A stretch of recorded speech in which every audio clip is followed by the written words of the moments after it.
Hello दोस्तों, आपका स्वागत है हमारे चैनल में। आज का जो टॉपिक है इसका नाम है ग्लोकोमा। ग्लोकोमा क्या है? ये एक आई का डिजीज है। इसको हम काला मोतियाबिंद भी कहते हैं, जिसके कारण मेनली विजन लॉस और ब्लाइंडनेस होता है। जो हमारा पेशेंट है वो अंधा भी हो सकता है। ये सेकेंड मोस्ट कॉमन कॉज है। ठीक है, किसका? तो ब्लाइंडनेस का। तो इसमें होता क्या क्या है, इसका कारण क्या है? तो सबसे पहले इसका इंट्रा ऑकुलर प्रेशर क्या होता है, बढ़ जाता है। इसमें मेनली तीन चीज़ें देखने को मिलती है। सबसे पहला क्या है, इंट्रा ऑकुलर प्रेशर बढ़ जाता है। जो हमारा नॉर्मल इंट्रा ऑकुलर प्रेशर होता है वो 10 से 21 mmHg होता है। अगर 22 से ज़्यादा हो जाए तो वो क्या हो जाएगा, इंक्रीजिंग इंट्रा ऑकुलर प्रेशर हो जाएगा। ठीक है, तो ये बढ़ता कैसे है? इससे पहले मैं आपको एक्वस ह्यूमर का क्या बताती हूँ प्रोसेस। आपको पता है कि हमारा जो एक्वस ह्यूमर है वो प्रोड्यूस होता है सीरियली बॉडी के द्वारा। पिक्चर बना देती हूँ तो ज़्यादा इजी पड़ेगा। मान लीजिए ये हमारा स्क्लेरा कॉर्निया है, इसके बाद ये हमारा सीरियली बॉडी आ गया, ये आइरिस है और यहाँ पर हमारा लेंस है। ठीक है, अब देखिए हमारा सीरियली बॉडी के द्वारा क्या होता है, सबसे पहले एक्वस ह्यूमर प्रोड्यूस होता है। और ये कहाँ पर प्रोड्यूस करता है, तो पोस्टीरियर, ये पोस्टीरियर चैम्बर है, ये एंटीरियर चैम्बर है। और फिर ये एंटीरियर चैम्बर में जाता है। एंटीरियर चैम्बर से होते हुए ये चला जाता है कहाँ पर, तो यहाँ पर होता है हमारा ट्राविकुलर मेसवर्क। और फिर यहाँ से ये चला जाएगा स्क्लेनन कैनाल में, और उसके बाद ये ईपी स्क्लेरा से बाहर निकल जाएगा। लेकिन मान लीजिए कि ये जो ट्रेविकुलर मेसवर्क है ये क्लोज हो गया, या क्या हो गया, हमारा आइरिस का क्या हो गया, एंगल बड़ा हो गया, जिसके कारण ये एंगल क्लोज हो गया, जिसके कारण क्या हुआ, हमारा एक्वस ह्यूमर बाहर नहीं निकल पाया। तो क्या होगा, इंट्राओकुलर प्रेशर बढ़ जाएगा। तो पहला कारण क्या हुआ, इंट्राओकुलर प्रेशर बढ़ जाने के कारण। दूसरा कारण क्या था, तो दूसरा कारण है हमारा विजुअल फील्ड डिफेक्ट होना। Visual field defect. अब विजुअल फील्ड डिफेक्ट होता क्या है, तो आपको एंगल पता होगा, आँख का एंगल होता है। ठीक है, तो जैसे कि एंगल में कितना कितना होता है, तो ऊपर जो सुपीरियर है वो होता है 60 डिग्री। मान लीजिए ये नोज है, नोज का भी 60 डिग्री होगा एंगल।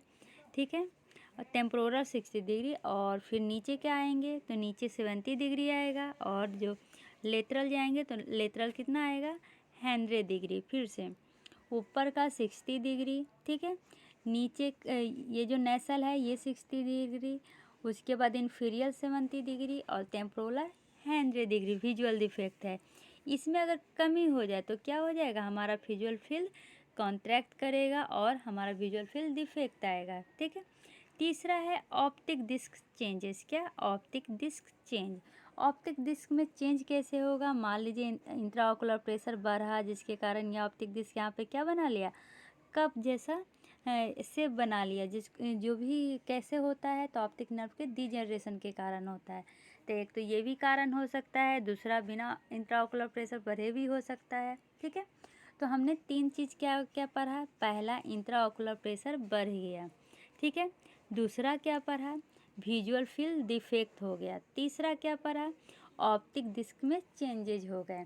तो क्या इसमें से कोई एक कारण बढ़ जाएगा तो ये डिजीज हो जाएगा? नहीं, मेनली इन तीनों में अगर दो चीज़ आपको देखने को मिलेगा तभी वो ग्लोकोमा कहलाएगा, वरना वो ग्लोकोमा नहीं कहलाएगा। जैसे कि एक एग्जांपल है, मान लीजिए कि आपका ये इंट्राओकुलर प्रेशर बढ़ गया, लेकिन आपका विजुअल फील्ड क्या है, नॉर्मल है, और आपका ऑप्टिक डिस्क नॉर्मल है। तो क्या ये हमारा ग्लोकोमा कहलाएगा? नहीं।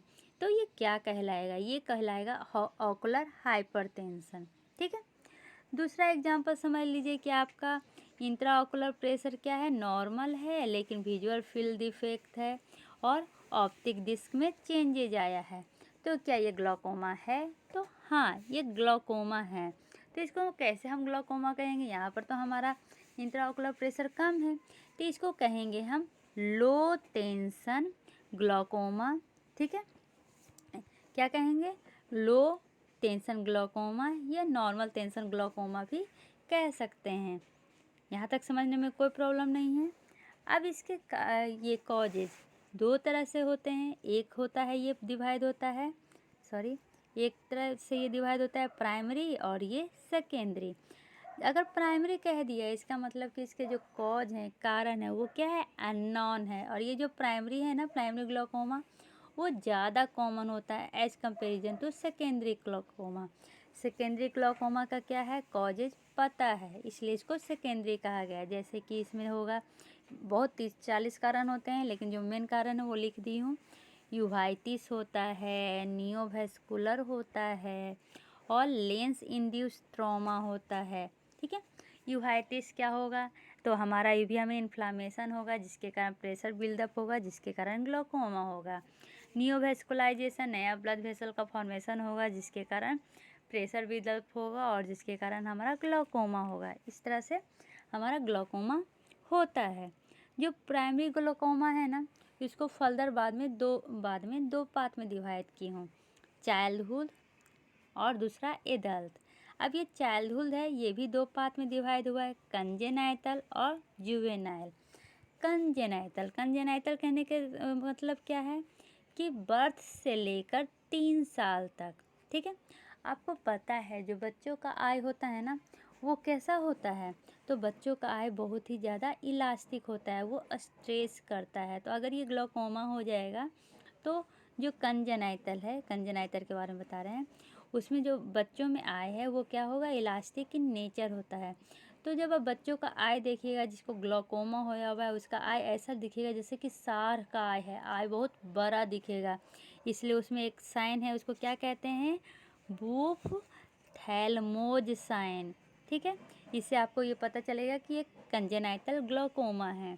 ठीक है, दूसरा मैंने क्या बताया था, जुवेनाइल। जुवेनाइल 3 साल से बड़ा और 40 साल से छोटा तक का जो हमारा ग्लोकोमा होता है उसको जुवेनाइल कहते हैं। लेकिन इसमें आई क्या होगा, नॉर्मल होगा, क्योंकि अब इससे ज़्यादा हमारा जो आई का इलास्टिसिटी है वो ख़त्म हो जाता है। ठीक है, अब एडल्ट बताए ना, दो तरह का होता है, चाइल्डहुड और एडल्ट। तो 40 साल से ज़्यादा के एज को हम क्या कहते हैं, एडल्ट कहते हैं ग्लोकोमा। और जो एडल्ट ग्लोकोमा है ये बाद में डिवाइड होके दो बनता है, ओपन एंगल ग्लोकोमा और एंगल क्लोजर ग्लोकोमा। ठीक है, तो हम ये जो ओपन एंगल ग्लोकोमा है और या एंगल क्लोजर ग्लोकोमा है, इसको डिफ्रेंशिएट कैसे करेंगे, तो इसको हम डिफ्रेंशिएट करेंगे जीनियो स्कोप के द्वारा। जीनियो ऐसे याद कर सकते हैं, जी एंगल है ना। ठीक है, तो ये जीनियो स्कोप है ना जो मेनली एंगल को मेजर करता है। ठीक है, यहाँ तक समझने में कोई प्रॉब्लम नहीं है। चलिए अब आते हैं हम कंजेनाइटल ग्लोकोमा में।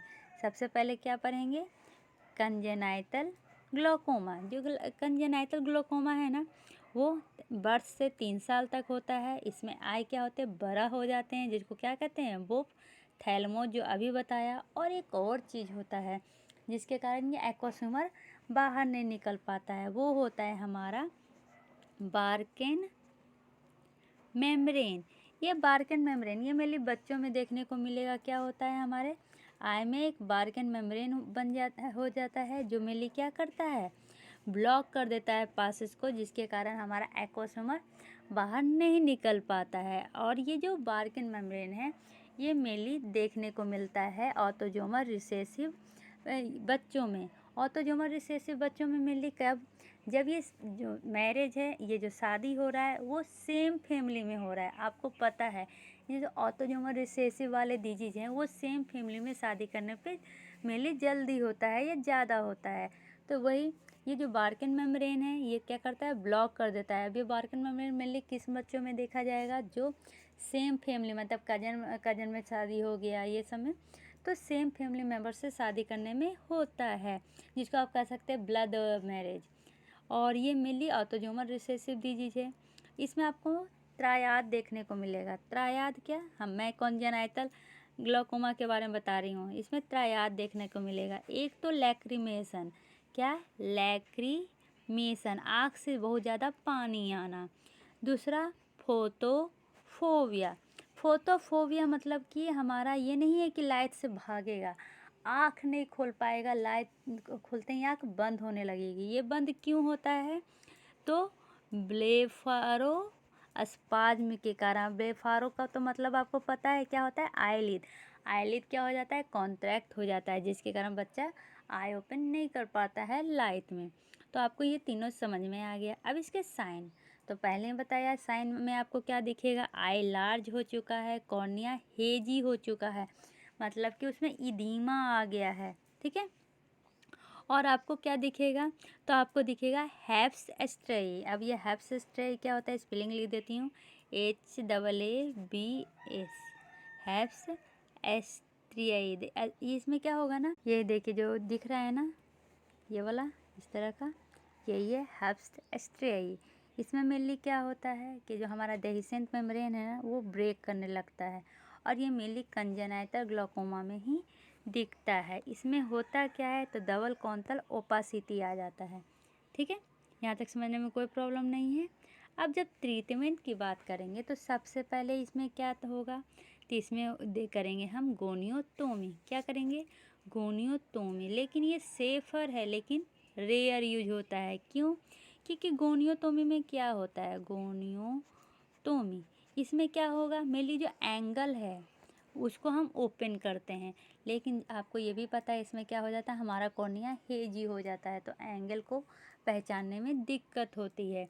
तो ये उन लोगों में हो सकता है जिनमें कॉर्निया क्लियर है, लेकिन हेजी कॉर्निया वाला में गोनियोटोमी नहीं होता है। तो दूसरा कौन सा ट्रीटमेंट कर सकते हैं, ट्राविकुलोटोमी। ट्राविकुलोटोमी में क्या होता है, जो हमारा ट्राविकुलर मेश वर्क है उसमें हम क्या करते हैं, सर्जिकल ऑपरेशन करके उसको ओपन कर देते हैं। ठीक है, तीसरा आपको क्या है, तो ट्रैब। अब ये ट्रैब क्या है, तो एक तो आपको करना पड़ेगा ट्रेविकुलोटोमी और दूसरा ट्राइबुकुलेक्टोमी, मतलब कि ये दोनों एक साथ करना पड़ेगा। तो अगर हम ओवरऑल समरी की बात करें तो कॉर्निया अगर क्लियर रहा तो हम करेंगे गोनियोटोमी, लेकिन अगर हेजी रहा तो हमारे पास दो ऑप्शन हैं, एक होता है ट्रेविकुलोटोमी और दूसरा होता है ट्रेविकुलोटोमी प्लस ट्राबुलेक्टोमी। तो ज़्यादा अच्छा होता है क्या, दोनों का, ट्राबुलेक्टोमी प्लस ट्रेबुलेक्टोमी। ठीक है, यहाँ तक समझने में कोई प्रॉब्लम नहीं है। अब आते हैं हम कौन से पार्ट में, तो एडल्ट में। तो एडल्ट, ये देखिए जो दिख रहा है ना, ये वाला इस तरह का, यही है हैप्स एस्ट्रियाई। इसमें मेनली क्या होता है कि जो हमारा डेहिसेंट मेम्ब्रेन है ना, वो ब्रेक करने लगता है, और ये मेनली कंजेनाइटल ग्लाकोमा में ही दिखता है। इसमें होता क्या है, तो डबल कॉन्टल ओपासिटी आ जाता है। ठीक है, यहाँ तक समझने में कोई प्रॉब्लम नहीं है। अब जब ट्रीटमेंट की बात करेंगे तो सबसे पहले इसमें क्या होगा, तो इसमें करेंगे हम गोनियोटोमी। क्या करेंगे, गोनियोटोमी। लेकिन ये सेफ़र है, लेकिन रेयर यूज होता है। क्यों, क्योंकि गोनियोटोमी में क्या होता है, गोनियोटोमी इसमें क्या होगा, मेनली जो एंगल है उसको हम ओपन करते हैं, लेकिन आपको ये भी पता है इसमें क्या हो जाता है, हमारा कॉर्निया हेजी हो जाता है, तो एंगल को पहचानने में दिक्कत होती है। तो ये उन लोगों में हो सकता है जिनमें कॉर्निया क्लियर है, लेकिन हेजी कॉर्निया वाला में गोनियोटोमी नहीं होता है। तो दूसरा कौन सा ट्रीटमेंट कर सकते हैं, ट्राविकुलोटोमी। ट्राविकुलोटोमी में क्या होता है, जो हमारा ट्राविकुलर मेश वर्क है उसमें हम क्या करते हैं, सर्जिकल ऑपरेशन करके उसको ओपन कर देते हैं। ठीक है, तीसरा आपको क्या है, तो ट्रैब। अब ये ट्रैब क्या है, तो एक तो आपको करना पड़ेगा ट्रेविकुलोटोमी और दूसरा ट्राइबुकुलेक्टोमी, मतलब कि ये दोनों एक साथ करना पड़ेगा। तो अगर हम ओवरऑल समरी की बात करें तो कॉर्निया अगर क्लियर रहा तो हम करेंगे गोनियोटोमी, लेकिन अगर हेजी रहा तो हमारे पास दो ऑप्शन हैं, एक होता है ट्रेविकुलोटोमी और दूसरा होता है ट्रेविकुलोटोमी प्लस ट्राबुलेक्टोमी। तो ज़्यादा अच्छा होता है क्या, दोनों का, ट्राबुलेक्टोमी प्लस ट्रेबुलेक्टोमी। ठीक है, यहाँ तक समझने में कोई प्रॉब्लम नहीं है। अब आते हैं हम कौन से पार्ट में, तो एडल्ट में। तो एडल्ट ग्लाकोमा। अब ओपन एंगल और क्लोज एंगल पढ़ने से पहले ग्लाकोमा में हम ड्रेनेज सिस्टम सीखते हैं, क्योंकि इसका बहुत महत्वपूर्ण योगदान होता है ब्लॉकेज में। तो सबसे पहले आप देखते हैं कि हमारा जो सीरियली बॉडी है वो क्या करता है, प्रोड्यूस करता है एक्वस ह्यूमर। एक्वस ह्यूमर जाता है पोस्टीरियर ह्यूमर में, पोस्टीरियर चैम्बर में, पोस्टीरियर चैम्बर से एंटीरियर चैम्बर में, और एंटीरियर चैम्बर से होते हुए ये जो ट्रेविकुलर मेश वर्क है यहाँ से ये चला जाता है कैनाल ऑफ स्क्लेनेम में, और यहाँ से ये एक्वस वेन, और एक्वस वेन से चला जाता है ईपी स्क्लेरल वेनस सिस्टम में, और ये ड्रेन हो जाता है। तो ये ड्रेनेज याद रखना बहुत ही ज़रूरी है। जैसे कि ओपन एंगल है, इसमें हमारा ये जो एंगल है आइरिस और इसके बीच का एंगल है वो नहीं कम होता है, लेकिन ये जो ट्रैबेकुलम मेसवर्क है इसमें क्या हो जाता है, ब्लॉकेज हो जाता है सेल के कारण, ब्लड के कारण, पस के कारण, कोई भी एक कारण है जिसके कारण ये ब्लॉक हो जाता है। और क्लोज एंगल में क्या होता है, ये जो एंगल है ये दोनों के बीच में ये एंगल कम हो जाते हैं जिसके कारण ब्लॉकेज हो जाता है। अब कुछ याद करने वाली चीज़ें, जैसे कि ये जो ग्लूकोमा है, ग्लूकोमा में मेनली कौन सा सेल डैमेज होता है, तो आपको पता है 5 तरह का सेल होता है। तो गैंग्लियोनिक सेल क्या होंगे, मेनली डैमेज होगा। और ग्लूकोमा में तो अभी पढ़ रहे थे प्राइमरी और सेकेंडरी ये कोजेनाइटल। तो सेकेंडरी होता है जो मोस्ट कॉमन कॉज है वो यूवाइटिस है। तो यूवाइटिस जो हुआ है ना, वो उसमें यूवाइटिस मेनली 4 तरह का होता है। क्या, 4 तरह का होता है। तो 4 तरह में कौन ज़्यादा इफेक्ट होता है, तो पहले कौन कौन सा होता है, एंटीरियर, इंटरमीडिएट, पोस्टीरियर और पैन यूवाइटिस। ये जो एंटीरियर यूवाइटिस है ना, ये सबसे ज़्यादा अफेक्ट होता है। क्यों, तो पहला एंटीरियर यूवाइटिस में क्या होता है, तो एंटीरियर सिनाके बनती हैं। दूसरा स्टेरॉयड के कारण, टॉपिकल स्टेरॉयड, जिसके कारण मेनली इंट्राओकुलर प्रेशर क्या होता है हमारा बढ़ जाता है। ठीक है, तो ये सब कारण से हमारा, चलिए अब इसके टाइप्स के बारे में डील करते हैं। सबसे पहले एंगल क्लोजर ग्लूकोमा, इसमें हम सबसे पहले क्या देखेंगे, प्राइमरी एंगल क्लोजर ग्लूकोमा। आखिर ये होता क्या है, एक कंडीशन जिसमें क्या है, इरिडो ट्रेविकुलर कॉन्ट्रैक्शन क्या है 180 डिग्री से ज़्यादा हो, या पीएस क्या होता है, पेरिफेरल एंटीरियर सिनाकी राइज हो गया है इंट्राओकुलर प्रेशर के साथ। ठीक है, और ऑप्टिक न्यूरोपैथी हो, ये तीनों अगर कंडीशन होगा तो वो मेनली कहलाएगा हमारा प्राइमरी एंगल क्लोजर ग्लूकोमा। ठीक है, अब प्राइमरी और सेकेंडरी ये दोनों को, सॉरी, ओपन और एंगल दोनों को अगर डिफ्रेंशिएट करना होगा ना, तो ये याद रखिएगा, जो ओपन एंगल है अगर वर्ल्ड वाइड देखें तो ओपन एंगल ग्लूकोमा ज़्यादा कॉमन है, लेकिन अगर हम सिर्फ एशिया में देखें तो ये जो एंगल क्लोजर ग्लूकोमा है वो ज़्यादा कॉमन है। ठीक है, ज़्यादा डेंजरस कौन है, ओपन एंगल या क्लोज एंगल, तो ओपन एंगल ग्लूकोमा ज़्यादा डेंजरस है, और ये जो क्लोज एंगल ग्लूकोमा है ये ज़्यादा पेनफुल है। तो पहले हम आते हैं सबसे पहले एंगल क्लोजर ग्लूकोमा में। तो इसमें आप कैसे पहचानिएगा कि ये पेशेंट है जो एंगल क्लोजर ग्लूकोमा का है। सबसे पहले तो बता दिए ये पेनफुल होता है, और ये मेनली उन औरतों में होता है जिनका एज 40 से ज़्यादा है, मतलब कि मिडिल एज वाले वुमेन में। ठीक है, मतलब कि मेन के कंपैरिजन में वुमेन में ज़्यादा होता है। और दूसरा कैसे पहचानेंगे, तो ये एशियन में ज़्यादा होता है। एशियन में क्यों, एशियन लोगों की आंखें क्या होती है, छोटी छोटी होती है एज कंपैरिजन टू यूरोपियन। कितनी छोटी होती है, तो मान लीजिए कि जो हमारा ऑप्टिक बॉल है वो, ये मेन जो नॉर्मल ऑप्टिक बॉल होता है उसका होता है लेंथ डायमीटर 24 mm, लेकिन जो एशियन होगा वो उसका 22 mm या 23.5 mm होता है। तो छोटा होता है, इसके कारण भी ज़्यादा चांसेस होते हैं ग्लूकोमा के, क्योंकि छोटा है तो स्पेस कम है। ठीक है, और क्या क्या होगा, तो इसमें जो एंटीरियर चैम्बर होता है ना वो सोलो ज़्यादा होता है। ठीक है, अब तीसरा हाइपरमेट्रोपिया। हाइपरमेट्रोपिया मतलब क्या होता है, तो लेंस जो लेंस के थ्रू हमारा रे आता है ना, लाइट रे, वो आई बॉल के बाहर कटेगा, मतलब मिलेगा, जिसके कारण भी ये कंडीशन होता है। अब आई बॉल के बाहर क्यों, क्योंकि जो हमारा आई बॉल है वो क्या हो चुका है, छोटा हो चुका है। एक क्वेश्चन बहुत फेवरेट क्वेश्चन है, अगर कोई पूछे कि लेंस हमारे शरीर में, सॉरी शरीर नहीं, आँख में कौन सा ऐसा पार्ट है जो पूरी लाइफ ग्लो करता है, तो आंसर होगा लेंस। क्या होगा आंसर, लेंस।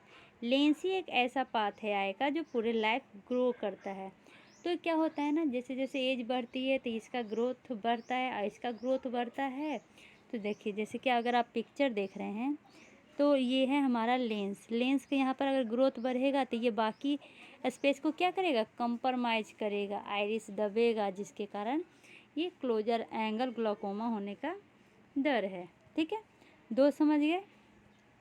अब तीसरा क्या है, तो तीसरा में मेनली आप ये देखिएगा, जो वुमेन आई है ना, उसमें सीवियर क्या हो रहा है, पेन हो रहा है। क्या पेन हो रहा है, और पेन के साथ साथ क्या हो रहा है, तो उसमें एक पुपिलरी ब्लॉक है। मतलब कि एक कोई औरत आई उसमें, ठीक है, वो बूढ़ी औरत है, उसमें क्या है, उसके आँख छोटे छोटे हैं, उसको पेन हो रहा है, लेकिन एक ऐसा चीज़ है जो मेनली इसको कंफर्म करता है कि ये एंगल क्लोजर ग्लाकोमा है। वो क्या है, तो मेनली पुपिलरी, क्या, पुपिलरी ब्लॉक। अब ये पुपिलरी ब्लॉक क्या होता है, तो पिपलरी जो हमारा डायमीटर होता है पिपल का नॉर्मल, वो होता है 3 से 4 mm। ठीक है, 3 से 4 mm हो रहा है तो कोई प्रॉब्लम नहीं है। लेकिन अगर क्या हो गया, मिड डायलेशन या हाफ डायलेशन हो गया, तो अब मिड डायलेशन हाफ डायलेशन कैसे जानेंगे, जब तक कि फुल डायलेशन नहीं पता है।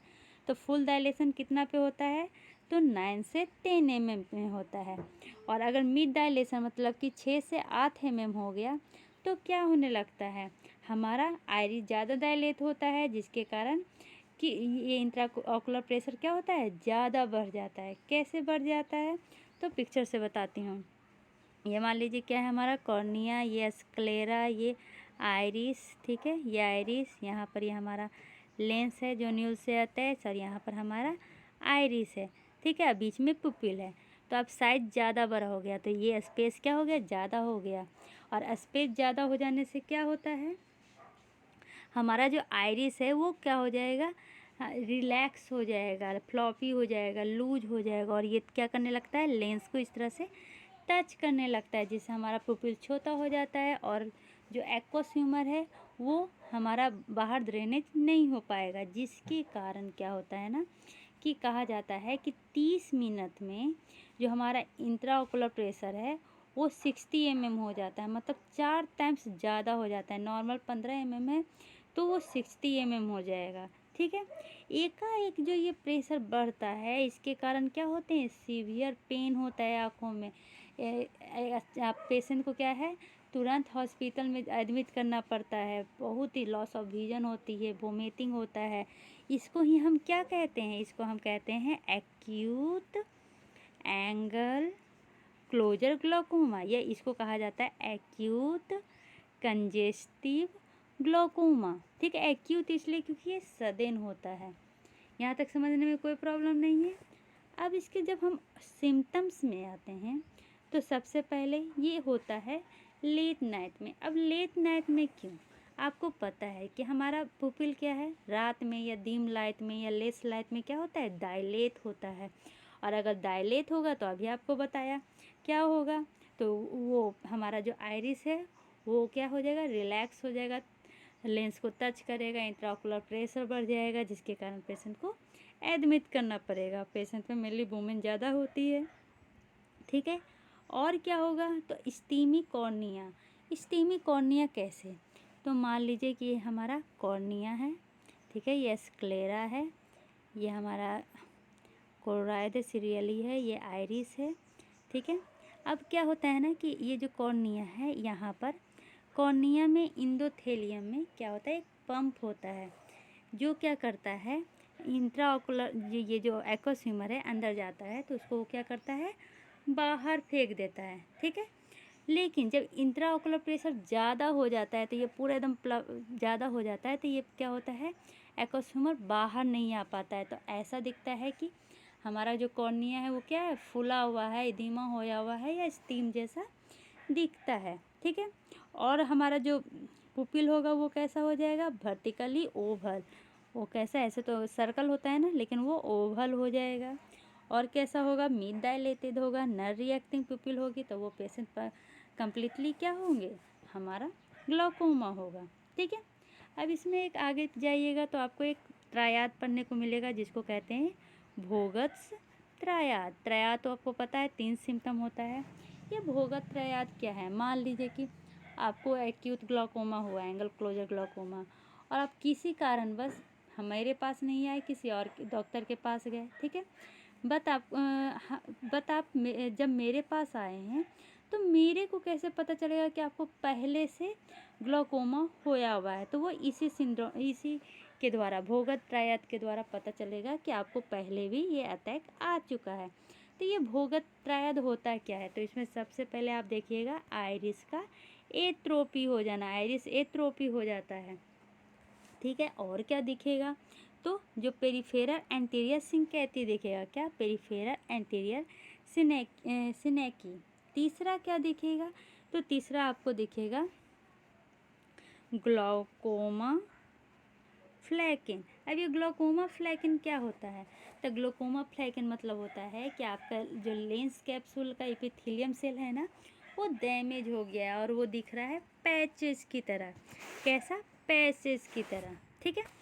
ये तो समझ गए। लेकिन अगर मान लीजिए कि अब ओवरऑल समझते हैं कि आपको क्लोजल एंगल ग्लोकोमा हो गया है और आपको साइन से पहचानना है, तो साइन में क्या क्या होगा? तो आपका आई क्या हो जाएंगे? स्टोन की तरह हार्ड हो जाएगा, क्योंकि इंट्राओकुलर प्रेशर क्या हो गया? एक्सेस बढ़ गया है। स्टीमी कॉर्निया हो गया है, क्योंकि वहाँ पर क्या आ गया? एक्वस ह्यूमर आ गया है। और जो पीपल है वो मिड डायलेटेड है, ठीक है। तो ये भी पता चल गया। अब आगे हमको ये देखना है कि जो करल हॉलोज, इसमें क्या एक साइन है? कलर हेलोज बनता है। अब ये हेलोज क्या होता है? तो ये हेलोज होता है कलर रिंग। जब आप बल्ब को देखिएगा तो ऐसे उसके चारों तरफ क्या लगेगा कि ये रिंग बना हुआ है, रंग का छल्ला बना हुआ है, ठीक है। तो ये तो हम कैटरेक्ट में भी देखते हैं और ये क्लोजर एंगल में भी दिखता है। तो इसको डिफ्रेंशिएट कैसे करते हैं? तो इसको डिफ्रेंशिएट करने के लिए हमें एक टेस्ट करना पड़ता है। उस टेस्ट का नाम है फिंचम टेस्ट। अभी फिंचम टेस्ट में क्या होता है? हम एक स्प्लिट यूज करते हैं, उस स्प्लिट का नाम है स्टेनोपिक स्प्लिट। अब ये स्टेनोपिक स्प्लिट होता कैसा है? तो ये इस तरह का गोल स्ट्रक्चर होता है और यहाँ पर प्लस बना हुआ रहता है और यहाँ पर छेद होता है। अब क्या कहा जाएगा पेशेंट को कि आप इसको पकड़िए और ये छेद के थ्रू वो जो हेलोज बन रहा है उसको देखिए। तो देखना कैसे है? तो जो है ये जो स्टेनोपिक स्प्लिट है उसको आग के आगे घुमाना है, आगे पीछे करना है, ठीक है, दायां बायां करना है और देखना है कि जो हमारा हेलोज है वो स्प्लिट हो रहा है या स्प्लिट नहीं हो रहा है। अगर वो स्प्लिट करके हेलोज लंग का छल्ला है यूनाइट कर रहा है तो वो कैटरेक्ट का होगा। अगर वो नहीं स्प्लिट कर रहा है तो ये ACG को शो करेगा। तो इस तरह से हम डिफ्रेंशिएट कर सकते हैं कि कॉर्निया है या ACG है। अब आते हैं ओपन एंगल क्लोजर ग्लोकोमा को में, ठीक है। फिर से एक बार क्लोजर एंगल को हम एक शॉर्ट फॉर्म में कहते हैं। जैसे कि कोई पेशेंट आया होगा, वो पेशेंट मेनली फीमेल होगी, 40 साल से ऊपर होगी, वो एशियन होगी तो ज़्यादा चांसेस है क्योंकि एशियन की आँखें छोटी होती है। और ये क्या होगा? उनमें एक्यूट पेन होगा। मेनली ये पेन कब होगा? रात में होगा। क्यों? क्योंकि आँख ज़्यादा डायलेट होता है डीम लाइट या हल्का लाइट में। उनका जो कॉर्निया देखेगा वो स्टीमी कॉर्निया देखेगा और जो उनको क्या देखेंगे? कलर हॉलोज देखेंगे। उनका विजन सडनली ड्रॉप हो जाएगा। और क्या क्या हो सकता है? तो उनमें क्या हो जाएगा? उनका जो पिपिल है वो ओवल दिखेगा, नॉन रिएक्टिव या मिड डायलेटेड दिखेगा। तो हम उन्हें क्या कहेंगे? एंगल क्लोजर ग्लोकोमा कहेंगे। और मान लीजिए वो पेशेंट आपके पास ना आके किसी और डॉक्टर के पास गए हैं और 1-2 मंथ बाद आपके पास आए हैं, तो आप कैसे सब पहचानिएगा? तब भोगत ट्रायड से उसमें क्या दिखता है? तो आइरिस का एट्रोपी दिखता है, पेरिफेरल एंटीरियर सिनेकी दिखता है। और क्या दिखेगा? तो एक और चीज़ दिखता है जिसको कहते हैं ग्लोकोमा फ्लैकिन। इसमें क्या होता है? जो एपिथेलियल सेल होता है लेंस कैप्सूल का वो डैमेज हो जाता है और पैचेस की तरह लेंस पे दिखता है, ठीक है। समझने में कोई प्रॉब्लम नहीं है। अब आते हैं हम ओपन एंगल ग्लोकोमा में। इसको हम साइलेंट टिप ऑफ साइट भी कहते हैं। इसका दूसरा नाम क्या है? ओपन एंगल ग्लोकोमा का साइलेंट थिप ऑफ साइट। इसका मतलब क्या है? धीरे धीरे साइट इसमें जाता है, इसलिए इसको क्रोनिक भी कहते हैं। और जो एंगल क्लोजर है वो एक्यूट है। अब इसके रिस्क फैक्टर क्या हो सकते हैं? पहला तो रेसेज, जो कलर रेस हैं उनमें ज़्यादा होता है, मैंने काले लोगों में ज़्यादा होता है। जिनमें कॉर्निया थीन होता है या जिनको ऑलरेडी मायोपिक होया हुआ है, बुद्धों में जिनका ट्राइबिकुला में फाइब्रोसिस होया हुआ है, या जो जिनमें ये जेनेटिक भी होता है, जिनमें मायोसिलीन जीन हो या ऑप्टिन्यूरिन जीन हो, उनमें ये ज़्यादा देखने को मिलता है। ठीक है। अब ये फाइब्रोसिस ऑफ अभी बताए ना कि ट्राइबिकुलर फाइब्रोसिस भी इसका क्या है, रिस्क फैक्टर है। तो ये रिस्क फैक्टर कैसे है, तो इसमें मेनली क्या होता है ना कि ट्राइबिकुलर मेसवर्क, जो हमारा ट्राइबिकुलर मेसवर्क होता है वो क्या होता है, ब्लॉक हो जाता है। मेसवर्क मतलब ही क्या होता है, छोटे छोटे ये हॉलोज। ठीक है। तो ये ब्लॉक हो जाएगा, तो ये इसमें होगा क्या, तो इसमें मेनली लॉस ऑफ विजन होता है, धीरे धीरे होता है और ये पेनलेस होता है आपको, इसलिए तो इसको साइलेंट थिप कहा गया है कि आपको पता भी नहीं चलेगा और आपका विजन लॉस हो जाएगा धीरे धीरे। लगभग 20 से 30 साल लगाता है ये लॉस ऑफ विजन करने में। इसमें जो है ना एक्वस प्रोडक्शन नॉर्मल होगा, जितना होना चाहिए 2.5 माइक्रो लीटर पर मिनट, और इसका जो और नॉर्मल सी वैल्यू क्या होता है, तो वो होता है 0.2 माइक्रो लीटर पर मिनट पर mm ऑफ ACG। ये भी क्या हो जाएगा, बढ़ जाएगा। मतलब कि ट्राइबिकुलर ब्लॉकेज में हम क्या देखेंगे, एक्वस प्रोडक्शन बढ़ जाता है और सी वैल्यू बढ़ जाता है, तो क्या कहलाएगा, ट्राइबिकुलर ब्लॉकेज कहलाएगा। ठीक है। अगर सिम्टम देखेंगे ओपन एंगल ग्लोकोमा में, तो ये तो पहले ही पेनलेस होता है, धीरे धीरे इसका ऑनसेट होता है, कोई भी कॉर्निया में इडिमा नहीं, कोई भी कलर हेलो नहीं, कोई भी लॉस ऑफ विजन नहीं। तो हम कैसे इसको डायग्नोसिस करेंगे, तो इसको डायग्नोसिस किया जाता है, इसमें जो इंट्राओकुलर प्रेशर है ना वो धीरे धीरे बढ़ता है। ठीक है। लेकिन मेनली वो अननोटिस्ड होगा क्योंकि बहुत स्लोली बढ़ता है, और ये मेनली 40 साल के ऊपर वाले लोगों में होता है। कितने, 40 साल के ऊपर वाले लोगों में। ठीक है। और इसमें क्या होगा ना कि क्या कर सकते हैं हम इसे पहचानने के लिए, तो पेरीमेट्री, क्या पेरीमेट्री करना होगा, PERIMETRY। पेरीमेट्री के थ्रू हम क्या कर सकते हैं, पहचान सकते हैं कि इसको क्या है, ओपन एंगल ग्लोकोमा है। पेरीमेट्री याद रखिएगा। ठीक है। पेरीमेट्री होता है ओपन एंगल ग्लोकोमा में मेनली ये किया जाता है। ठीक है। अब इसके साथ साथ क्या होगा, तो आपका विजन जो होगा ना वो टनल विजन हो जाएगा। टनल विजन मतलब क्या होता है, कैसा विजन, TUNNEL, टनल विजन। अब ये क्या होता है, जैसे कि आप पाइप से देखते हैं ना अंदर में, तो क्या दिखता है, सिर्फ बीच वाला पार्ट दिखता है, बाकी पेरिफेरल पार्ट क्या होता है, काला होता है, डार्क होता है। वैसा ही इसमें दिखेगा, तो उसको क्या कहते हैं, in the stage glaucoma. In the stage glaucoma में क्या दिखेगा, टनल विजन दिखेगा। ठीक है। इसको साइलेंट थिप ऑफ साइट भी कहते हैं क्योंकि ये धीरे धीरे होता है, एकाएक नहीं दिखता है।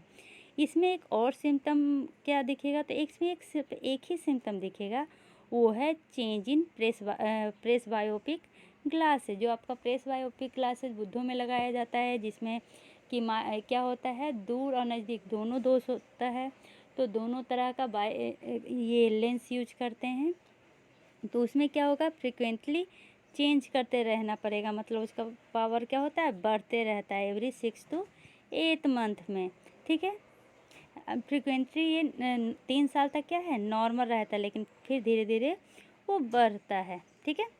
अब अगर कोई पूछेगा कि अगर फ्रीक्वेंट चेंज हो रहा है, क्या फ्रीक्वेंट चेंज हो रहा है प्रेस बायोपिक ग्लास में, तो उसको क्या है, ओपन एंगल ग्लोकोमा है। अगर चेंजेज हो रहा है, क्या फ्रीक्वेंट चेंज हो रहा है डिस्टेंस विजन ग्लास में, तो उसको क्या है, कैटारैक्ट है। और अगर फ्रीक्वेंट चेंज हो रहा है ग्लासेज इन द यंग, माने बच्चों में अगर चेंज हो रहा है, जवान लोगों में, तो वो क्यों होता है, तो वो होता है केराटोकोनस के कारण। किसके कारण, केराटोकोनस के कारण ज़्यादा होता है। ऐसे पैथोलॉजिकल मायोपिया के कारण भी होता है, लेकिन केराटोकोनस के कारण ज़्यादा होता है। फिर से अगर फ्रीक्वेंट चेंज होगा प्रेस बायोपिक ग्लास का, तो OAG। ठीक है। डिस्टेंस विजन ग्लासेज का चेंज होगा तो कैटरैक्ट, और अगर यंग पीपल में ग्लासेज चेंज होंगे तो केराटोकोनस और फिर पैथोलॉजिकल मायोपिया। लेकिन पैथोलॉजिकल मायोपिया कम होता है, केराटोकोनस ज़्यादा होता है। ठीक है, चलिए अब डिफ्रेंशिएट करते हैं ओपन एंगल ग्लोकोमा में और क्लोज एंगल ग्लोकोमा में। Close angle glaucoma mainly female में ज़्यादा होता है। ओपन एंगल ग्लोकोमा ऐसे मेल और फीमेल ऐसे डिफ्रेंशिएट नहीं करता है। ओपन एंगल ग्लोकोमा बुद्धों में ज़्यादा होता है क्योंकि ये धीरे धीरे होता है, क्रोनिक होता है। क्लोज एंगल ग्लोकोमा मेनली 45 साल में होता है।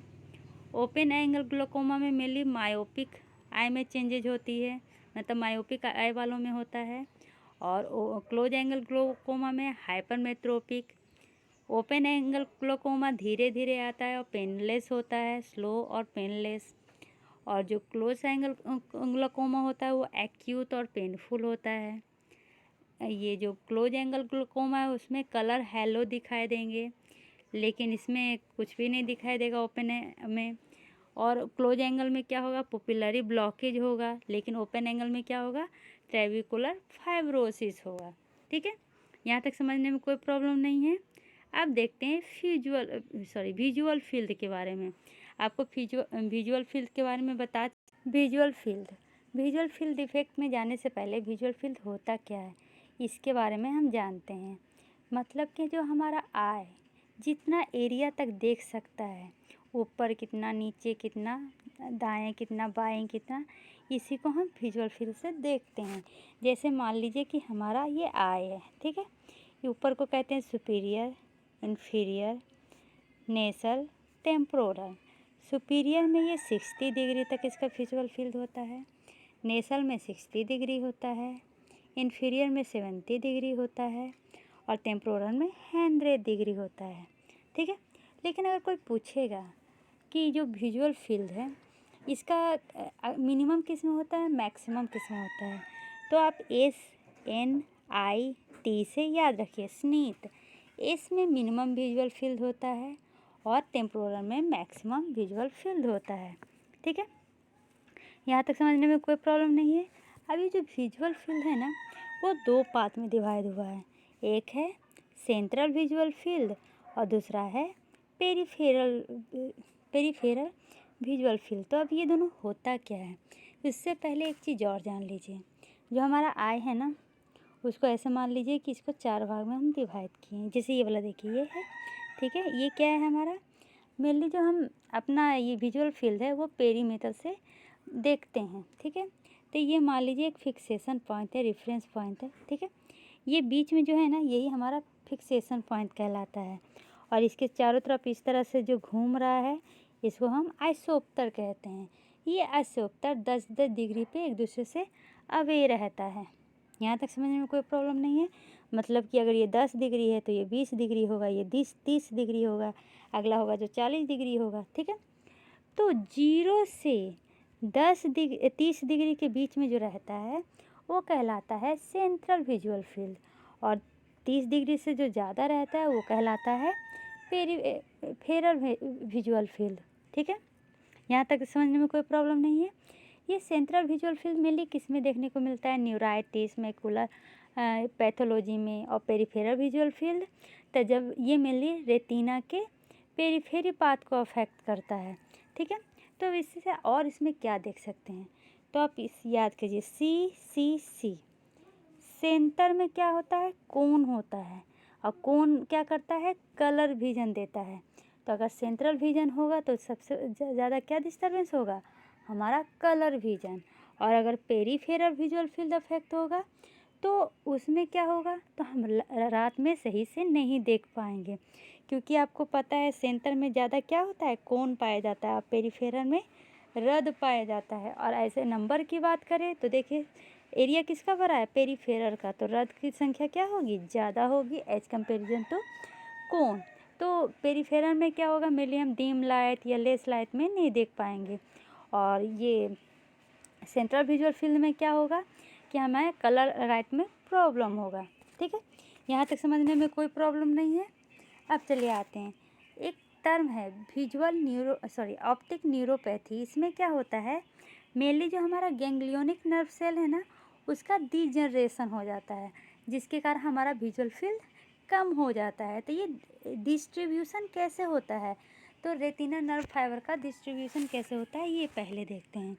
ठीक है, मान लीजिए हमारा क्या है, स्क्लेरा है, सॉरी कॉर्निया है, ये स्क्लेरा है और पीछे क्या जा रहा है, ऑप्टिक नर्व जा रहा है। ठीक है, ये वाला पार्ट मान लीजिए टेम्पोरल रेटिना है और ये वाला पार्ट नेजल रेटिना है।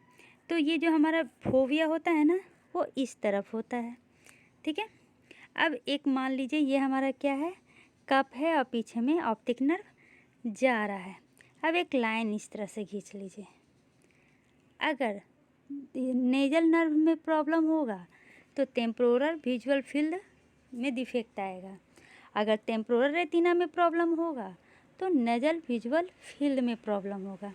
इस तरह से ये वर्क चलता है, मतलब कि सुपीरियर रेटिना कंट्रोल करता है इन्फीरियर फील्ड को, इन्फीरियर रेटिना कंट्रोल करता है सुपीरियर फील्ड को, नेसर रेटिना कंट्रोल करता है टेम्पोरल फील्ड को, और टेम्पोरल रेटिना ये कंट्रोल करता है नेजल फील्ड को। यहाँ तक समझने में कोई प्रॉब्लम नहीं है।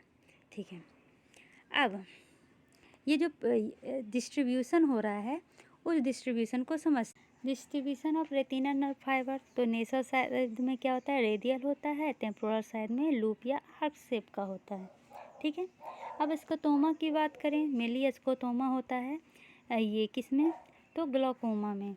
तो डार्कनेस, कुछ नहीं दिखता है और क्या हो जाएगा, कोई भी विजन नहीं होगा। ये mainly choroiditis, myopia, retinal detachment, macular degeneration ये सब में देखने को मिलता है। अगर टेस्ट करना रहता है तो एम्सलर ग्रीड टेस्ट यूज करते हैं। इसमें क्या होता है, तो इस तरह का एक पेपर होता है, मतलब इस तरह का एक होता है। इसमें आपको यहाँ पे कभी काला दिखेगा, कभी यहाँ पे काला दिखेगा, कभी यहाँ पे काला दिखेगा। तो इसी को हम कहते हैं क्या, एम्सलर ग्रीड टेस्ट। ग्लाउकोमा में मेनली आपको 3 चीज़ों को मेन ध्यान रखना पड़ता है। पहला कि increase in IOP, intraocular pressure, जो हम देख लिए। अभी हम देख रहे हैं क्या, विजुअल फील्ड डिफेक्ट, और क्या, और ऑप्टिक डिस्क चेंजेस। ये तीनों आपको मेनली ध्यान देना पड़ता है। तो आपको एक चीज़ याद रखिएगा, जो न्यूरो रेटिनल रिम होता है ना, वो मेनली सबसे पहले इस कोड को याद रखिएगा। कौन सा कोड, ISNT। जो न्यूरो रेटिनल रिम है उसका अगर डिजनरेशन करे तो सबसे पहले कौन सा होगा, इन्फीरियर, फिर सुपीरियर, फिर नेजल और फिर टेम्पोरल। ठीक है, यहाँ तक समझने में कोई प्रॉब्लम नहीं है। अब ये जो ग्लाउकोमा है ये मेनली वायलेट कर देता है इस रूल को। कैसे तो देखते हैं धीरे धीरे। सबसे पहले आपको एक टर्म पता होना चाहिए जिसको कहते हैं बेयरिंग ऑफ ब्लाइंड स्पॉट। अब ये बेयरिंग ऑफ ब्लाइंड स्पॉट क्या होता है, जैसे कि आपको अभी बताया, ये क्या है, फिक्सेशन पॉइंट है, ये हॉरिजेंटल और ये वर्टिकल लाइन है, यहाँ पर हमारा ब्लाइंड स्पॉट है। ठीक है, लेकिन जब एसोप्टर बनेगा, ये जाएगा ना यहाँ पर से, तो एसोप्टर मेनली इस तरह से जाता है। किस तरह से, इस तरह से ब्लाइंड स्पॉट को छोड़ते हुए। तो इससे क्या होगा, इससे ये होगा कि यहाँ पर क्या हो जाएगा, अंधेरा मिलेगा। तो इससे क्या होगा, हमारा जो ISNT रूल था वो क्या हो जाएगा, वायलेट हो जाएगा। मेनली इसमें क्या था, इसमें ये था कि सुपीरियर, इन्फीरियर, नेजल, टेम्पोरल। सबसे ज़्यादा क्या था, तो सुपीरियर था, सॉरी इन्फीरियर था, फिर सुपीरियर था, फिर नेजल था, सबसे कम एरिया ये किसका होता है, टेम्पोरल का होता है। ये नहीं कि जैसे कि हम सर्कल बनाते हैं ना कि चारों कोण बराबर होगा, नहीं, ऐसा नहीं होता है।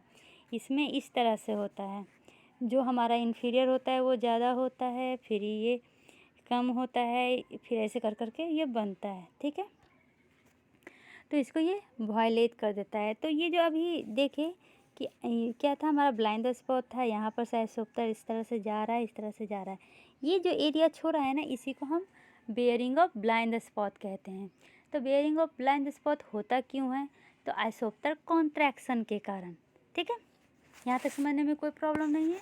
अब सबसे पहला जो हम स्कोतोमा पढ़ रहे हैं उसको कहते हैं पारासेंट्रल स्कोतोमा। क्या, पारासेंट्रल स्कोतोमा। ये अर्लीस्ट विजुअल फील्ड डिफेक्ट है। अगर पूछेगा अर्लीस्ट साइन क्या दिखता है विजुअल फील्ड डिफेक्ट में, तो पारासेंट्रल स्कोटोमा। इसमें मेनली क्या होता है, तो जो लोकलाइज लॉस ऑफ विजन होता है ना, वो नॉर्मल विजन के चारों तरफ होता है। अब इसका कहने का क्या मतलब है कि देखिए, ये जो हमारा फिक्सेशन पॉइंट है, इसके चारों तरफ डायोप्टर जा रहा है, ठीक है, ऐसोप्टर ये चला गया। यहाँ पर मान लीजिए कि हमारा विजुअल फील्ड डिफेक्ट है, या सॉरी ब्लाइंड स्पॉट है, तो हमारा जो ये पारासेंट्रल स्कोटोमा होगा ना, वो यहाँ पर होगा, ठीक है। तो इसको क्या कहते हैं, विजुअल फील्ड डिफेक्ट, ठीक है। अब दूसरा क्या होता है ना, दूसरा जो हम देखने को मिलता है उसको हम कहते हैं सीदल स्कोटोमा। अब ये सीदल स्कोटोमा क्या होता है, तो सीदल स्कोटोमा मेनली इस तरह का होता है। मान लीजिए कि हमारा विजुअल फील्ड डिफेक्ट है, ठीक है। अब यहाँ पर क्या था, ब्लाइंड स्पॉट था, और यहाँ पर क्या था, सेंट्रल स्कोटोमा था। ये दोनों क्या होता है, आपस में मिल जाते हैं और ये सिकल सेल जैसा स्ट्रक्चर बनाते हैं। और इनका आर्कुलेशन एरिया क्या होता है, 10 से 20 डिग्री के बीच में। देखिए ज़्यादा बाहर ये 10 है और ये 20 है, ये दोनों के बीच में बनाते हैं। तो इसको क्या कहते हैं, सीदेल स्कोटोमा। क्या, सीदेल स्कोटोमा। इसमें फ्यूजन मेनली पारासेंट्रल का होता है एलॉन्ग विथ ब्लाइंड स्पॉट, ठीक है। यहाँ तक समझने में कोई प्रॉब्लम नहीं है। और एक चीज़ याद रखिए, ग्लोकोमा में क्या होता है, एक्वस ह्यूमर बढ़ता है, जिसके कारण क्या होता है, बैक प्रेशर बढ़ता है, और जिसके कारण क्या होगा, पेरिफेरल रेटिनल एट्रोफी होगा, जिसके कारण पेरिफेरल विजुअल फील्ड लॉस होगा, ठीक है। और इसी को हम कहते हैं कंप्रेशन एट्रोफी, जिसमें ऑप्टिक नर्व मेनली क्या होता है, अफेक्ट करता है किसको, सेंट्रल विजुअल फील्ड को, ठीक है। दो समझ गए। अब तीसरा क्या है, तीसरा का नाम है जेरम स्कोटोमा। अब इसका स्पेलिंग क्या है, BJERRUM। इसमें क्या होता है, तो आपको पहले पता था, बताई थी, जो नेसल तरफ है उसका डिस्ट्रीब्यूशन कैसा होता है नर्व फाइबर का, तो रेडियल होता है। और टेम्परेलर पाथ में क्या होता है, आर्क जैसा होता है, इस तरह आर्क बनाता है, जिसको हम क्या कहते हैं, आर्कुरेट एरिया, ठीक है। यहाँ तक समझने में कोई प्रॉब्लम नहीं है। अभी जो आर्कुरेट फाइबर्स होता है वो मेनली प्रेजेंट होता है 10 से 20 डिग्री में, और मिक्स कर जाता है किससे, तो जेरम एरिया से। जेरम एरिया कहाँ पर है, तो सेंट्रल में 10 से 20 डिग्री एरिया है। अब आपको समझ में नहीं आया होगा, मैं पिक्चर बना के बताती हूँ। जैसे कि हमारा क्या है, ये है फिक्सेशन पॉइंट एसोप्टर, ठीक है। यहाँ पर था मान लीजिए कि ब्लाइंड स्पॉट। यहाँ तक समझने में कोई प्रॉब्लम नहीं है। अब ये ब्लाइंड स्पॉट आर्क की तरह क्या होगा, एक्सटेंड होगा। कैसा, आर्क की तरह एक्सटेंड होगा, कितना तक, तो सेंट्रल 30 डिग्री तक, ठीक है। और ये मेनली ऑक्यूपाई होता है आर्कुएट नर्व फाइबर में। और ये याद रखिएगा, इस लाइन को ये कभी क्रॉस नहीं करता है, ये आइदर ऊपर रहेगा या आइदर नीचे रहेगा, ठीक है। यही मेनली जो ग्लोकोमा है ना, जेरम ग्लोकोमा, यही मेनली हम जेरम स्कोटोमा है ना, इसको हम मेनली देखते हैं किसमें, तो ग्लोकोमा में। इसमें क्या होता है, या तो ऊपर डिफेक्ट होगा इस तरह से, या नीचे होगा, लेकिन ऊपर और नीचे दोनों का इक्वल नहीं होगा, दोनों का अलग अलग होगा, ठीक है। तो हम इसको क्या कह सकते हैं, जो आर्कुरेट फाइबर है वो क्या होता है, प्रेजेंट होता है हेमी रेटिना में बिटवीन 10 से 20 डिग्री तक, और रिस्पॉन्सिबल होता है नजल विजुअल फील्ड का, ठीक है। ये जो फाइबर है ये मोस्ट सेंसिटिव होता है ग्लोकोमा के लिए। जो फाइबर सबसे पहले अफेक्ट होता है उसको कहते हैं नजल फील्ड। सबसे पहले कौन सा होगा, तो टेम्पोरल की तरफ सबसे पहले अफेक्ट होगा, क्योंकि क्या होता है, टेम्पोरल में ही ना आर्कुरेट पाया जाता है, नज़र में थोड़ी पाया जाता है। तो पहले कौन सा अफेक्ट होगा, टेम्पोरल एरिया अफेक्ट होगा, और उसके बाद कौन सा अफेक्ट होगा, तो नज़र एरिया अफेक्ट होगा, ठीक है। यहाँ तक समझने में कोई प्रॉब्लम नहीं है। अब एक स्टोरी की तरह समझिए, क्या था, when there is a Seidel scotoma there is just a line. मतलब कि जब एक सीदल स्कोटोमा था तो ये एक क्या था, जस्ट लाइन था, किसके किसके बीच, तो ब्लाइंड स्पॉट और किसके बीच, सॉरी ये लाइन हो गया, और पारा सेंट्रल स्कोटोमा के बीच।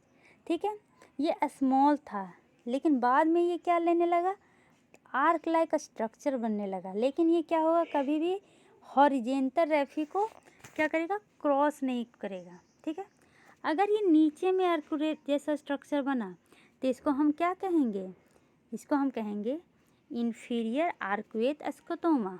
ठीक है, लेकिन अगर ये ऊपर की तरफ अब बना तो इसको कहेंगे सुपीरियर आर्कुएट स्कोटोमा। और ये दोनों कभी इक्वल नहीं होता है, कोई ज़्यादा कोई कम होता है। और ये जो बीच में स्पेस बनता है ना, उसको क्या कहते हैं, रोहिणी नेसल सेंट्रल स्टेप कहते हैं। को क्या कहते हैं इसको, रोहिणी नेसल सेंट्रल स्टेप। ठीक है, अब देखिए फिर से क्या बताया कि जो इन्फीरियर फाइबर, नीचे तरफ का जो फाइबर है उसको कहते हैं इन्फीरियर आर्कुएट स्कोटोमा, ऊपर की तरफ जो है उसको कहते हैं सुपीरियर आर्कुएट स्कोटोमा। और इन दोनों के बीच क्या होता है, अनइक्वल कॉन्ट्रैक्शन होता है, और बीच में जो बच जाता है उसको हम कहते हैं नसल स्टेप। अगर ये सेंटर में होगा तो इसको कहेंगे रोहिणी नसल सेंट्रल स्टेप, और अगर पेरिफेरल में होगा तो रोहिणी नसल पेरिफेरल स्टेप। ठीक है, यहाँ तक समझने में कोई प्रॉब्लम नहीं है। अगर पर्सन मान लीजिए अगर ये देख रहा है सेंटर से नॉट पेरिफेरल, ठीक है, तो ऐसा लगता है कि टनल लाइक स्ट्रक्चर है। क्या, टनल लाइक स्ट्रक्चर, मतलब कि बीच में दिखता है, चारों तरफ नहीं दिखता है। यहाँ तक समझने में कोई प्रॉब्लम नहीं है। अब आते हैं टेम्पोरल आइलैंड ऑफ विजन।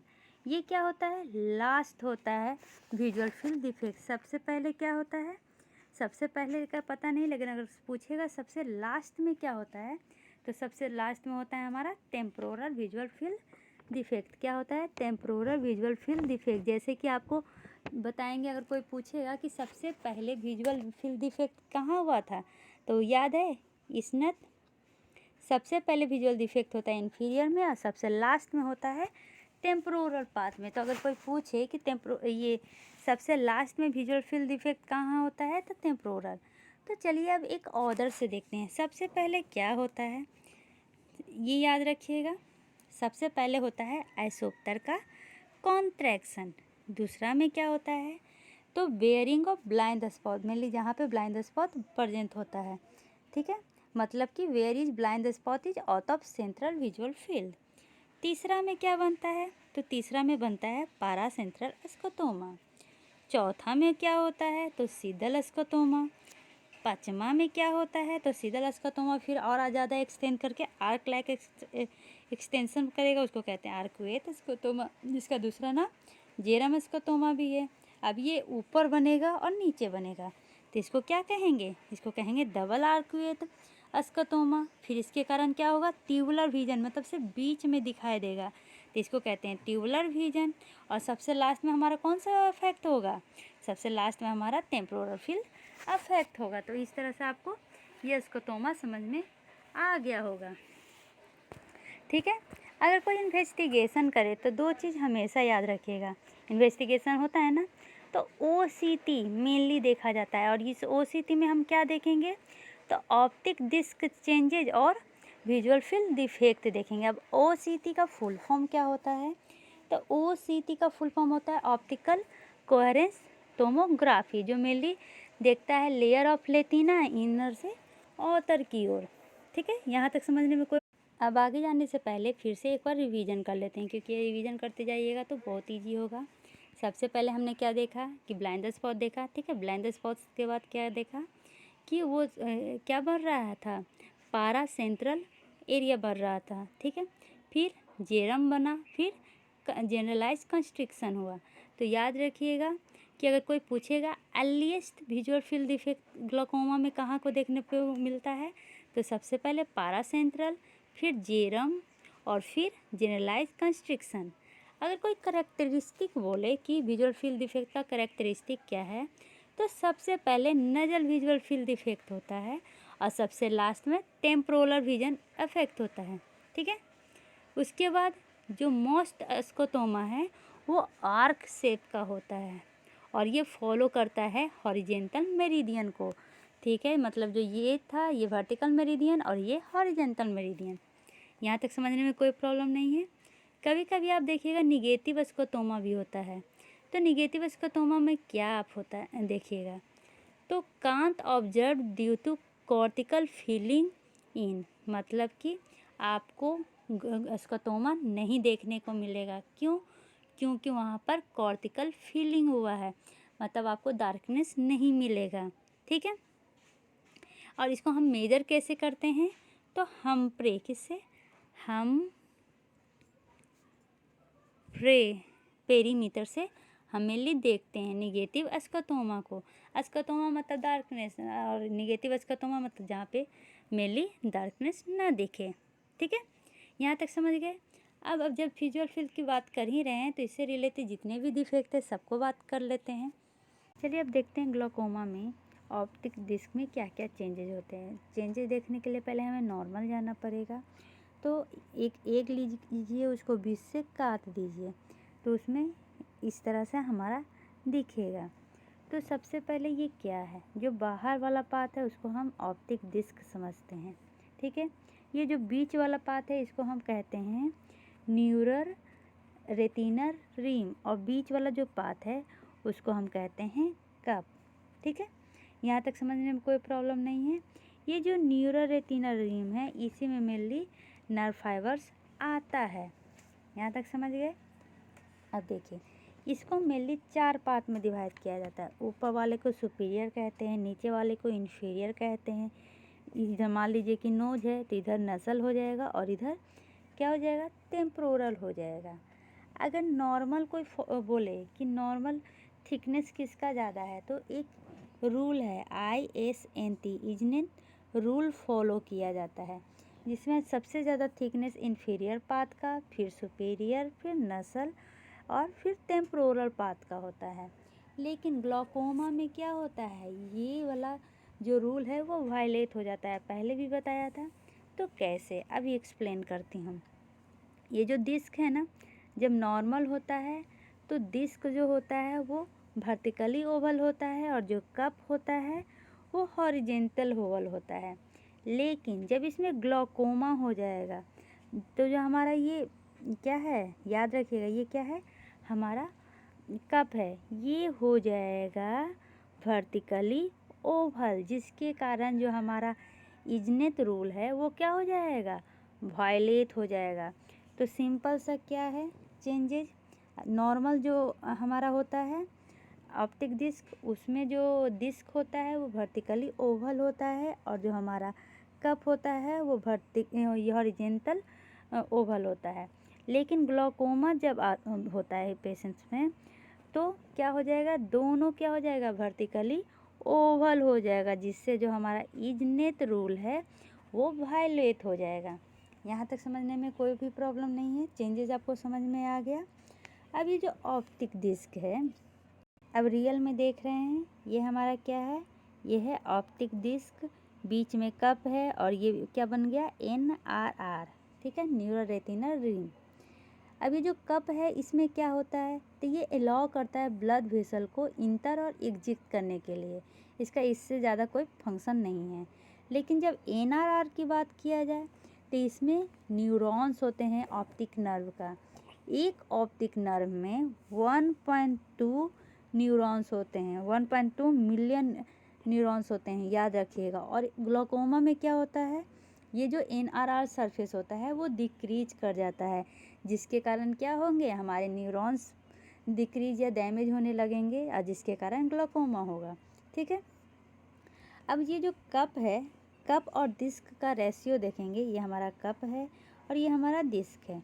तो कप और डिस्क का जब रेशियो देखेंगे तो क्या आएगा, नॉर्मल जो रेशियो है वो 0.3 आएगा। कैसे, तो ऊपर क्या लिखा जाएगा, एरिया ऑफ कप, और नीचे लिखा जाएगा एरिया ऑफ डिस्क। जब दोनों को निकालेंगे तो नॉर्मल आता है 0.3, लेकिन जब और रेंज में पूछे तो 0.3 से 0.6 के बीच में आता है। लेकिन जब क्या हो जाएगा, CDR हो जाएगा। CDR क्या होता है, तो C से हो जाएगा हमारा कप डिस्क रेशियो, तो ये मेरे लिए नॉर्मल होता है 0.3। लेकिन अगर ग्लोकोमा हो गया तो ये ग्रेटर देन या इक्वल टू 0.7 हो जाएगा। अभी बताए थे क्या चेंजेज होता है, जो हमारा कप है वो वर्टिकली ओवल हो जाता है, जिसके कारण जो हमारा कप है उसका साइज ज़्यादा हो जाएगा और डिस्क का साइज कम हो जाएगा, जिसके कारण ये मेनली होता है ग्लोकोमा। और CDR के कारण NRR डैमेज भी होता है। अभी बताए जो कप डिस्क रेशियो है वो ज़्यादा हो जाएगा तो हमारा NRR क्या हो जाएगा, कम हो जाएगा, तो इसमें जो न्यूरॉन्स है वो डैमेज हो जाएंगे। ठीक है, यहाँ तक समझने में कोई प्रॉब्लम नहीं है। अब जो हमारा नॉर्मल ऑप्टिक डिस्क है, ये जो ऑप्टिक डिस्क है अगर ये नॉर्मल है तो इसका क्या करेक्टरिस्टिक आप देखिएगा, तो इसमें जो मार्जिन होता है वो क्लियर होता है। कलर ऑफ NNR क्या होता है, रेडिश पिंक होता है। जब ऑप्टिक डिस्क को देखिएगा तो 0.3 से 0.6 के बीच में होता है। डिस्ट्रीब्यूशन ऑफ वेसल देखिएगा तो मेनली सेंट्रल रेटिनल आर्टरी होता है या सेंट्रल रेटिनल वेन होता है। 2 रेटिनल आर्टरी निकल रहा है और 2 रेटिनल वेन निकल रहा है। ठीक है, जो आर्टरी है वो रिलेटिवली क्या है, नैरो है, और जो वेन है वो क्या है, ज़्यादा डायलेटेड है और पल्सेट कर रहा है। देखिए आपको याद रखिएगा, जो ज़्यादा डार्क दिख रहा है वो क्या है, वेन है, और जो कम डार्क दिख रहा है वो क्या है, आर्टरी है। ठीक है, अब जो एक आर्टरी और एक वेन नसल की तरफ है, ठीक है, नसल इस तरफ, और एक आर्टरी एक वेन टेम्पोरल की तरफ है। ठीक है, यहाँ तक समझने में कोई प्रॉब्लम नहीं है, ये नॉर्मल की बात है। लेकिन एक चीज़ याद रखिएगा, जो पल्सेटाइल वेन होता है ना हमारे बॉडी में, तो दो ही होता है, एक है जुगुलर वेन और दूसरा है सेंट्रल रेटिनल वेन। ये एक्स्ट्रा बता रही हूँ, अभी बताया ना पल्सेटाइल वेन।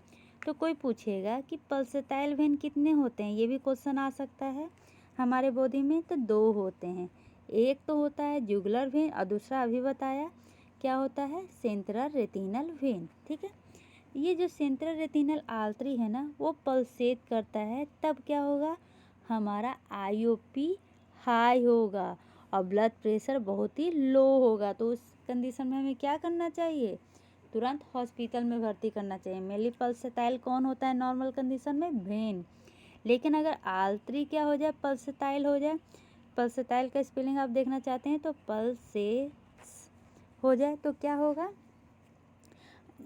जो कंडीशन होगा उसमें इंट्राओकुलर प्रेशर बहुत हाई हो जाएंगे, बॉडी प्रेशर बहुत लो हो जाएगा, तो वो इमरजेंसी कंडीशन में आता है। ठीक है, अब देखिए कि ऑप्टिक डिस्क चेंजेस क्या होता है जब ग्लोकोमा होता है। तो पहला देखा कि CDR बढ़ जाता है। क्या क्या होता है, पहला CDR बढ़ जाता है, कप डिस्क रेशियो बढ़ जाता है। दूसरा जो डिस्क है वो पैलर हो जाएगा, देखिए पिक्चर में ही आप देखिए क्या हो गया, डिस्क पैलर हो गया है। तीसरा क्या हो जाएगा, स्प्लिंटर हेमरेज। चलिए देखिए ये क्या हो गया है, हमारा स्प्लिंटर हेमरेज है, मतलब स्मॉल जो ब्लड वेसल है वहाँ से लीकेज होने लगा है। ठीक है, इसके बाद क्या होता है, नेशनलाइजेशन।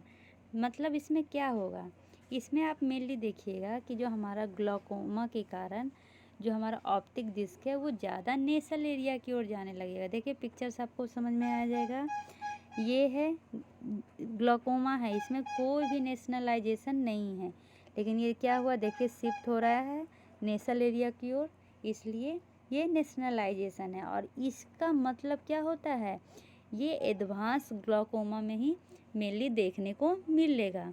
अगला क्या है, लेमिनल डॉट साइन।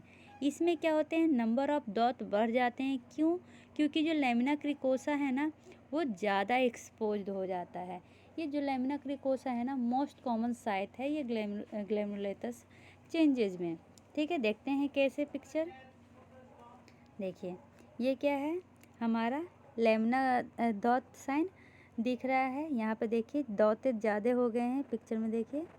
ठीक है, यहाँ तक समझने में कोई प्रॉब्लम नहीं है। चलिए अगला जो साइन है उसमें क्या है, साइन ऑफ बायोनेटी। इसमें क्या होता है, इसमें मेनली जो हमारा ब्लड वेसल्स है ना वो आ जाते हैं ऑप्टिक डिस्क में, तो इसी को हम कहते हैं साइन ऑफ वॉमिटिंग। इसमें क्या होता है, हमारा ब्लड प्रेशर ऐसा अपीयर होगा कि वो डिसकंटिन्यूअस है, और वो कुछ कुछ देखिए यहाँ पे लग रहा है ना कि डिसकंटिन्यूअस है, और कुछ कुछ ऑप्टिक डिस्क में भी नज़र आने लगते हैं, लेकिन नॉर्मल में नहीं आता है। देखिए नॉर्मल में क्या है, ये कंटिन्यूअस है, लेकिन यहाँ पर क्या लग रहा है, ये डिसकंटिन्यूअस है। ठीक है, अगला क्या है, ये इजनेत जो रूल है उसको वायलेट करते हैं। अभी बताया था ये क्या करते हैं, इजनेत रूल को वायलेट करते हैं। ठीक है, यहाँ तक समझने में कोई प्रॉब्लम नहीं है।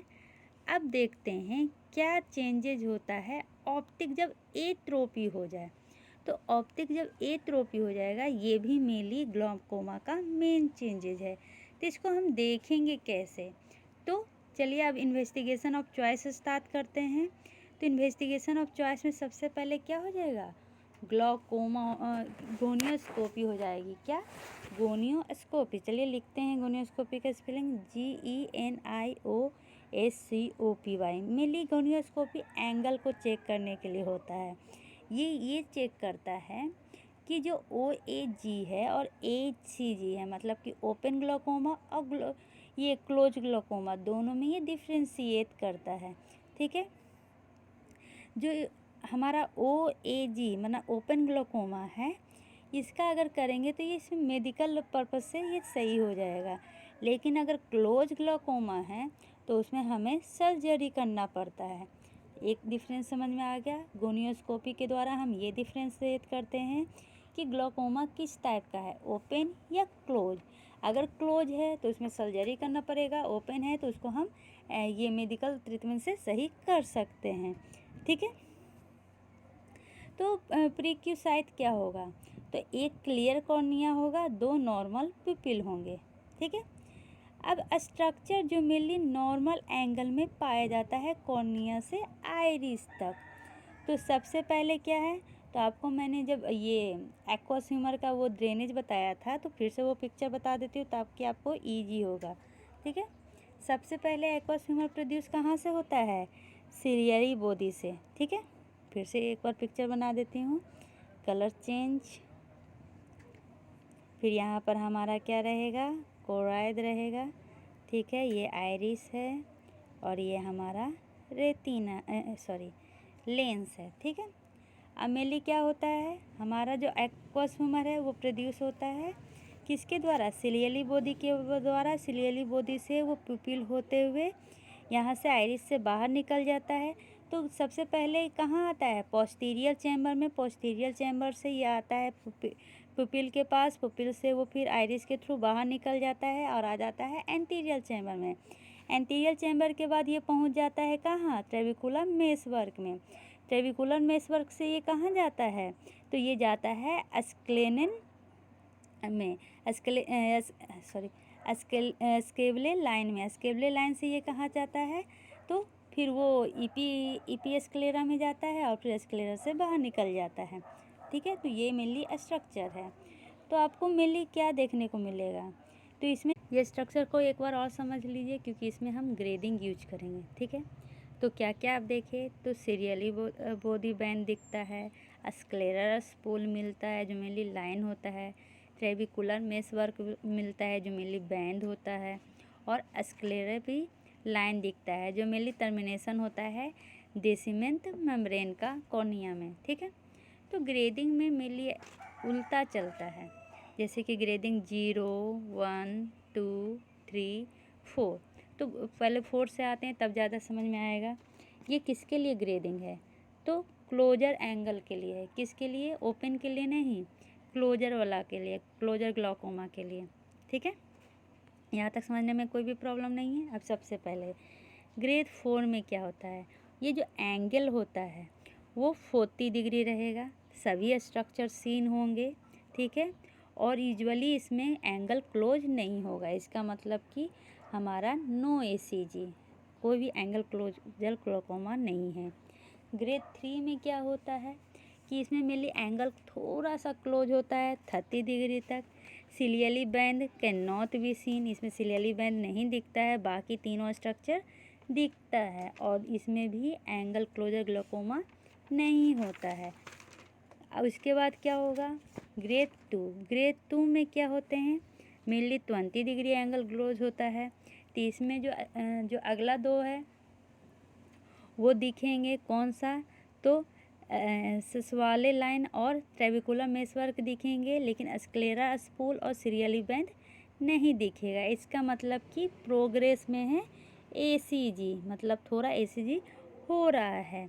ग्रेड 1 सिर्फ एक ही स्ट्रक्चर दिखता है, उसमें वो कौन सा है, इसके वाल्वे लाइन, बाकी कोई भी स्ट्रक्चर नहीं दिखता है। इसका मतलब हाई रिस्क ऑफ एसीजी है।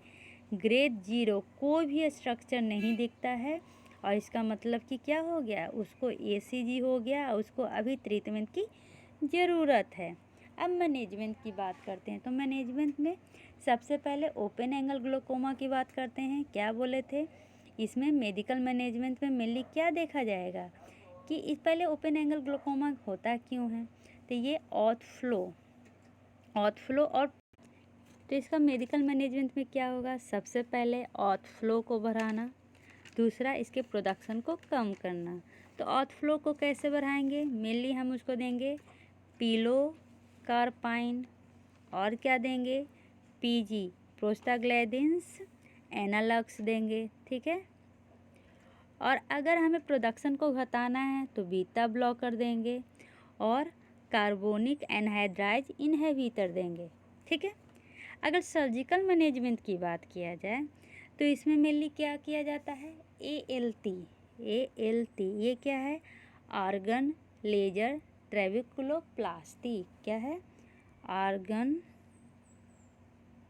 लेजर ट्रेबिकुलोप्लास्टी, ठीक है।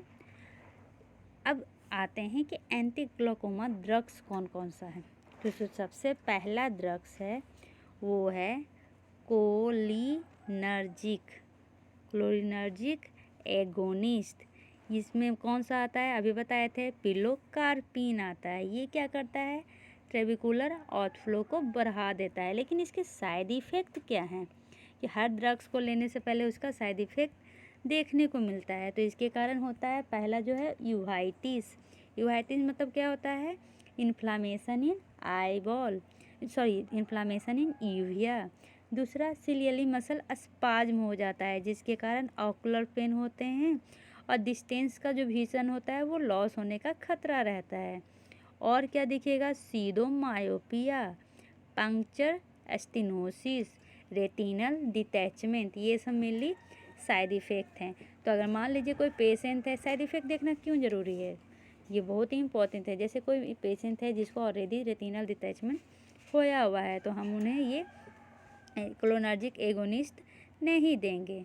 बीटा ब्लॉकर, दूसरा जो है ग्लोकोमा का ड्रग्स क्या है, बीटा ब्लॉकर। ये क्या किया था, तो ये प्रोडक्शन को कम किया था, ठीक है। तो इसमें दो तरह का दिया जाता है, या तो सेलेक्टिव या नॉन सेलेक्टिव। सेलेक्टिव में हम कौन सा देते हैं, तो बीटाक्सोलोल देते हैं, और नॉन सेलेक्टिव में टाइमोलोल, याद रखिएगा बीटा ब्लॉकर का क्या होता है, लोल होता है, और लीवोबुनोलोल देते हैं, ठीक है। ये दोनों ड्रग्स में ले दिया जाता है। अगर बीटा ब्लॉकर के साइड इफ़ेक्ट की बात किया जाए तो पहले तो ये होता है नसोक्राइमल डक्ट ब्लॉक। ये नसोक्राइमल डक्ट होता है ना, उसको ये ब्लॉक करता है, डिप्रेशन हो सकता है, आई ड्राई हो सकता है। आई ड्राई कैसे होगा, क्योंकि ये प्रोडक्शन को कम करेगा। और क्या हो सकता है, तो कंट्राडिक्शन होता है मेनली एरिथमाज में, या किसी को ब्रोंकियल अस्थमा या COPD होया हुआ है तो ये बीटा ब्लॉकर क्या होता है, मना किया हुआ रहता है, नहीं देना रहता है। तीसरा क्या है, इपिनेफ्रिन। क्या, इपिनेफ्रिन। अब इपिनेफ्रिन क्या करता है, तो ये दोनों काम करता है, ट्रेबिकुलर आउटफ्लो को बढ़ाता भी है और प्रोडक्शन को कम भी करता है। इसका मतलब इपिनेफ्रिन का ड्यूल मैकेनिज्म है, ठीक है। इसके साइड इफ़ेक्ट क्या हैं, तो इसमें पहले systematic sweating, palpitation, tachycardia, hypertension, nervousness और ट्रीमर होता है। मतलब कि इसके साइड इफ़ेक्ट दो हैं, एक होता है सिस्टमेटिक और दूसरा होता है ऑकुलर। सिस्टमेटिक मतलब पूरे सिस्टम को अफेक्ट करता है, उसमें क्या है, आपको बहुत स्वेटिंग आएगा, आपका पल्पिटेशन हो जाएगा। सकते हैं कि कह दिया हाइपरटेंशन, नर्वसनेस और ट्रीमर होगा, लेकिन ऑकुलर में क्या साइड इफ़ेक्ट है? तो मेनली सिस्टोइड मैक्यूला होने का डर है। और किस में मेनली है? तो एफेकिया में। और पीपुल डायलेट करने का डर है। ठीक है। इसके जो ड्रग्स का नाम है उसको कहते हैं फिर से साफ से लिख देती हूँ, डिपिवेफ्राइन। ये मेनली क्या है? तो ये एपिनेफ्रिन का प्रोड्रग है और ये मेनली दिया जाता है इंट्राऑकुलर में। क्या? अब ये जो डिपिवेफ्राइन है ये मेनली क्या है? तो एपिनेफ्रिन का प्रोड्रग है। इसका सिर्फ एक ही साइड इफ़ेक्ट है इंट्राऑकुलर, लेकिन ये क्लोजर ग्लाकोमा में कंट्राडिक्टेड होता है। ठीक है। चौथा ड्रग्स कौन सा है? तो चौथा ड्रग्स है कार्बोनिक एनहाइड्रेज इनहिबिटर। अब इसमें क्या होता है? तो ये मेनली इसका अगर मैकेनिज्म देखें तो ये प्रोडक्शन को कम करता है। ये दो तरह से दिया जाता है, सिस्टमेटिक और ट्रोपिकल। सिस्टमेटिक दिया जाए तो कौन सा ड्रग्स होगा? तो एसीटाजोलामाइड। और अगर टॉपिकल दिया जाए तो हो जाएगा डोरजोलामाइड और ब्रिंजोलामाइड। ठीक है। दो ड्रग्स देते हैं, सिस्टमेटिक और ट्रॉपिकल।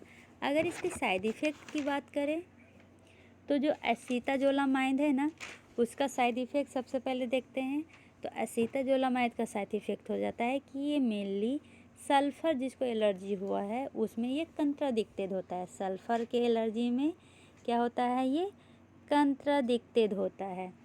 और क्या है? हाइपोकलेमिया, पोटेशियम कम करता है, एसिडोसिस होता है।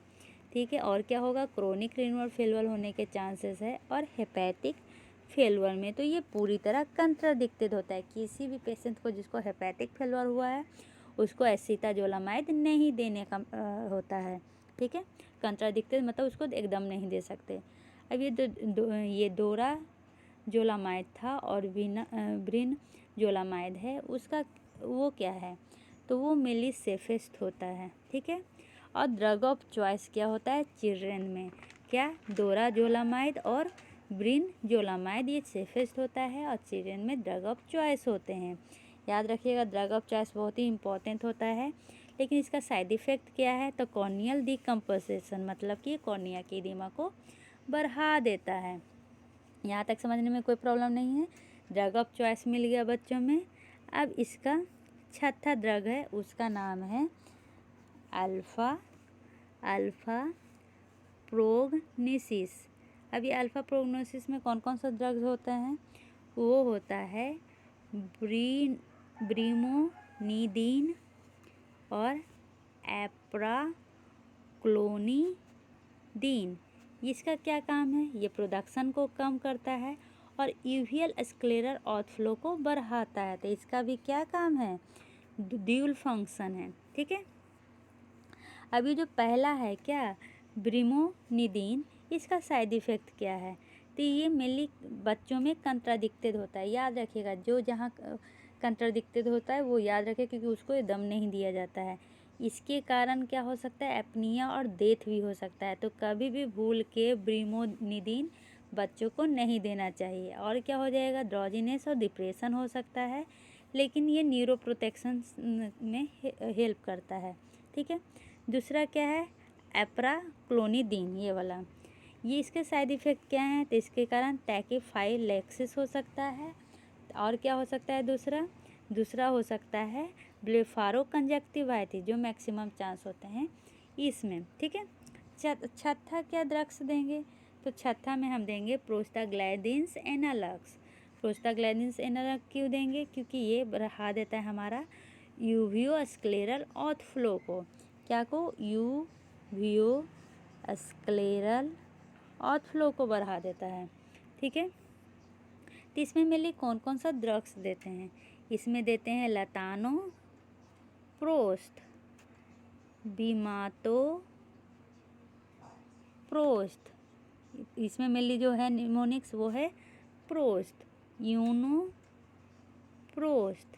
तो ये ड्रग ऑफ चॉइस होता है ओपन एंगल ग्लोकोमा में। याद रखिएगा, बच्चों में क्या था ड्रग ऑफ चॉइस? वो दो जो अभी बताए थे। लेकिन अगर पूछेगा कि ओवरऑल ओपन एंगल ग्लोकोमा में ड्रग ऑफ चॉइस क्या है, तो ये सारे प्रोस्ट वाले, और ये मेनली दिया जाता है नॉर्मल टेंशन ग्लोकोमा में। आपको ऊपर पढ़ा चुकी हूँ नॉर्मल टेंशन ग्लोकोमा क्या होता है, जिसमें मेनली आईओपी नॉर्मल होता है, बाकी जो उसके 2 कॉजेज हैं वो एलिवेटेड होते हैं।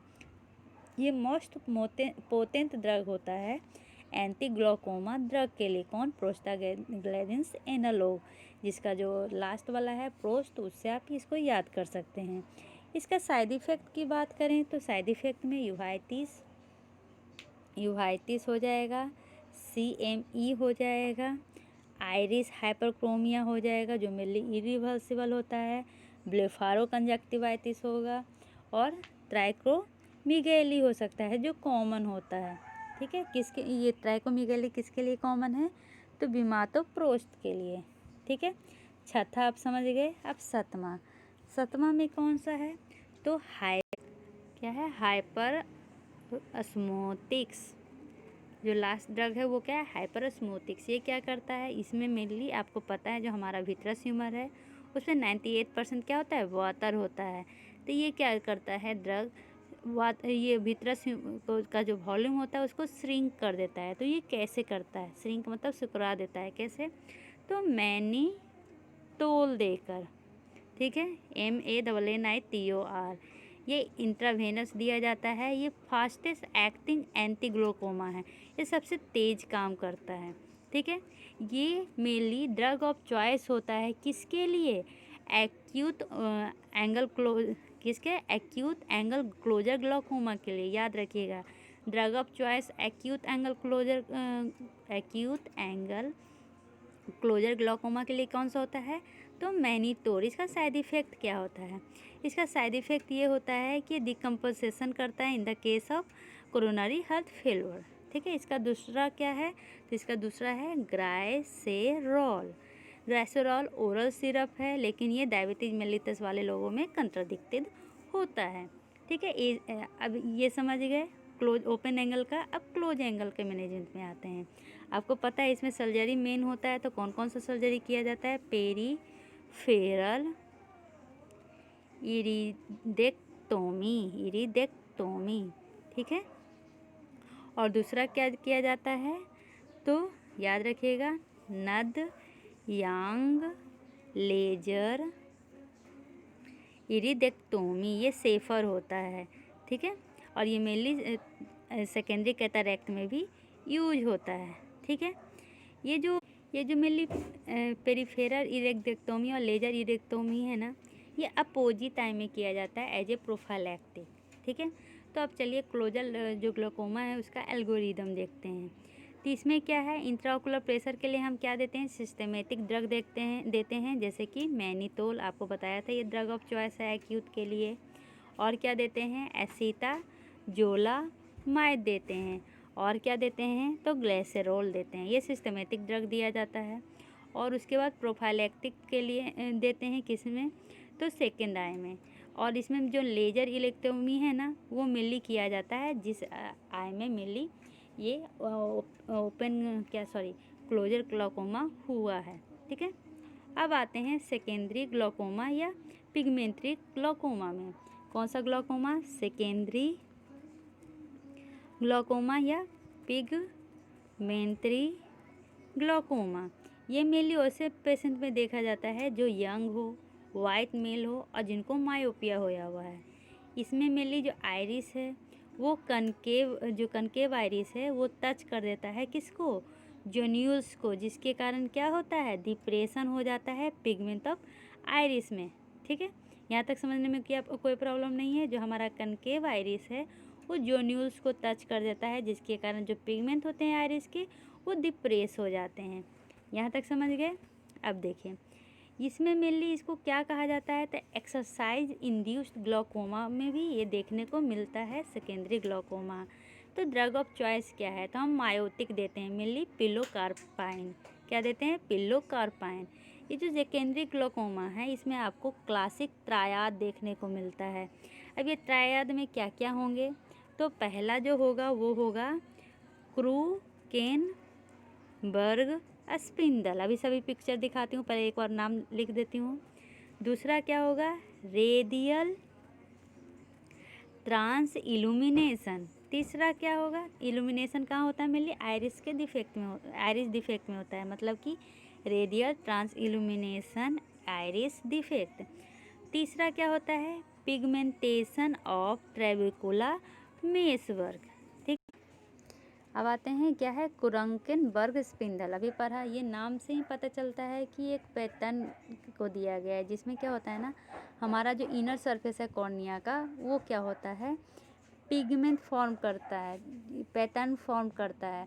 तो कैसे, तो ये मैकेनिकल मतलब चोट लग गया है तो जो हमारा पोस्टीरियर पिगमेंटल लेयर है जो मेनली आइरिस में प्रेजेंट होता है और वो जोनियल फाइब्रस में होते हैं, वो डिपोजिट हो जाते हैं, जिसके कारण ये कुरंकेनबर्ग स्पिंडल फॉर्म होता है। देखिए पिक्चर आइरिस में फॉर्म हो रहा है ना। अगला क्या बताए थे ट्रायल में, तो रेडियल ट्रांसइल्यूमिनेशन ऑफ आइरिस डिफेक्ट। इसमें क्या होता है, ये हमारा आइरिस है ना, पिपुला है बीच में, तो इस तरह से रेडियल ट्रांसइल्यूमिनेशन होने लगता है। ठीक है। तीसरा क्या है, पिगमेंटेशन ऑफ ट्रेबिकुलर मेसवर्क। देखिए ट्रेबिकुलर मेसवर्क में क्या हो रहा है, पिगमेंटेशन हो रहा है। ठीक है। तो इसका ट्रीटमेंट कैसे करेंगे, इसका ट्रीटमेंट मेनली करेंगे पिलोकार्पिन से। ठीक है, किससे, पिलोकार्पाइन से।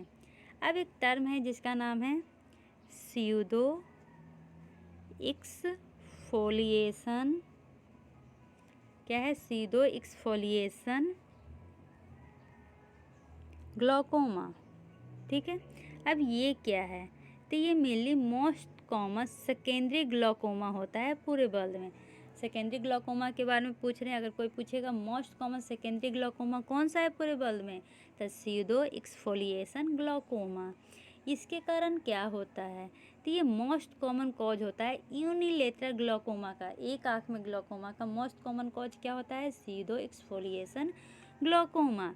ये मेनली एल्डर फीमेल में देखा जाता है। ठीक है।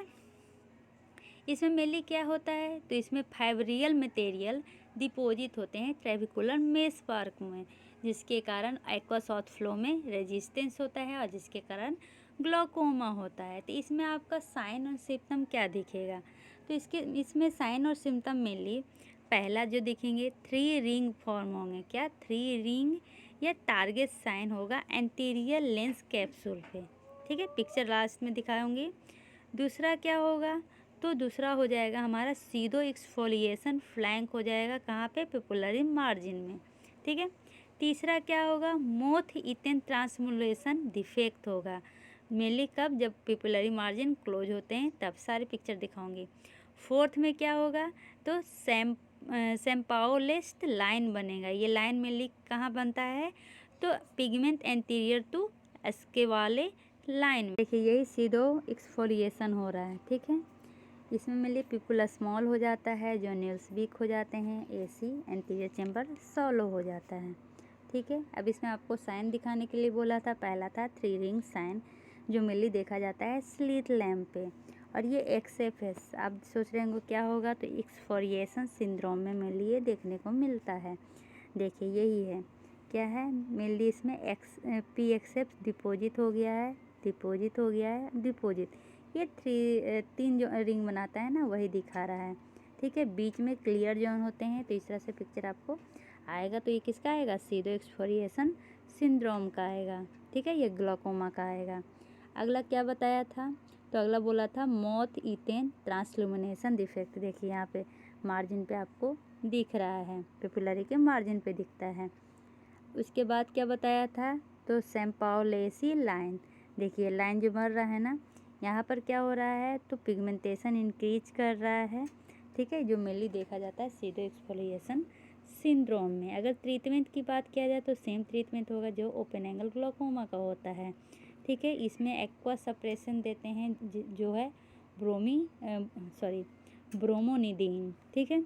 लेकिन ये प्रोग्रेस होता है ग्लोकोमा में और बाद में फास्टर भी हो जाएगा ये AOG में। ठीक है।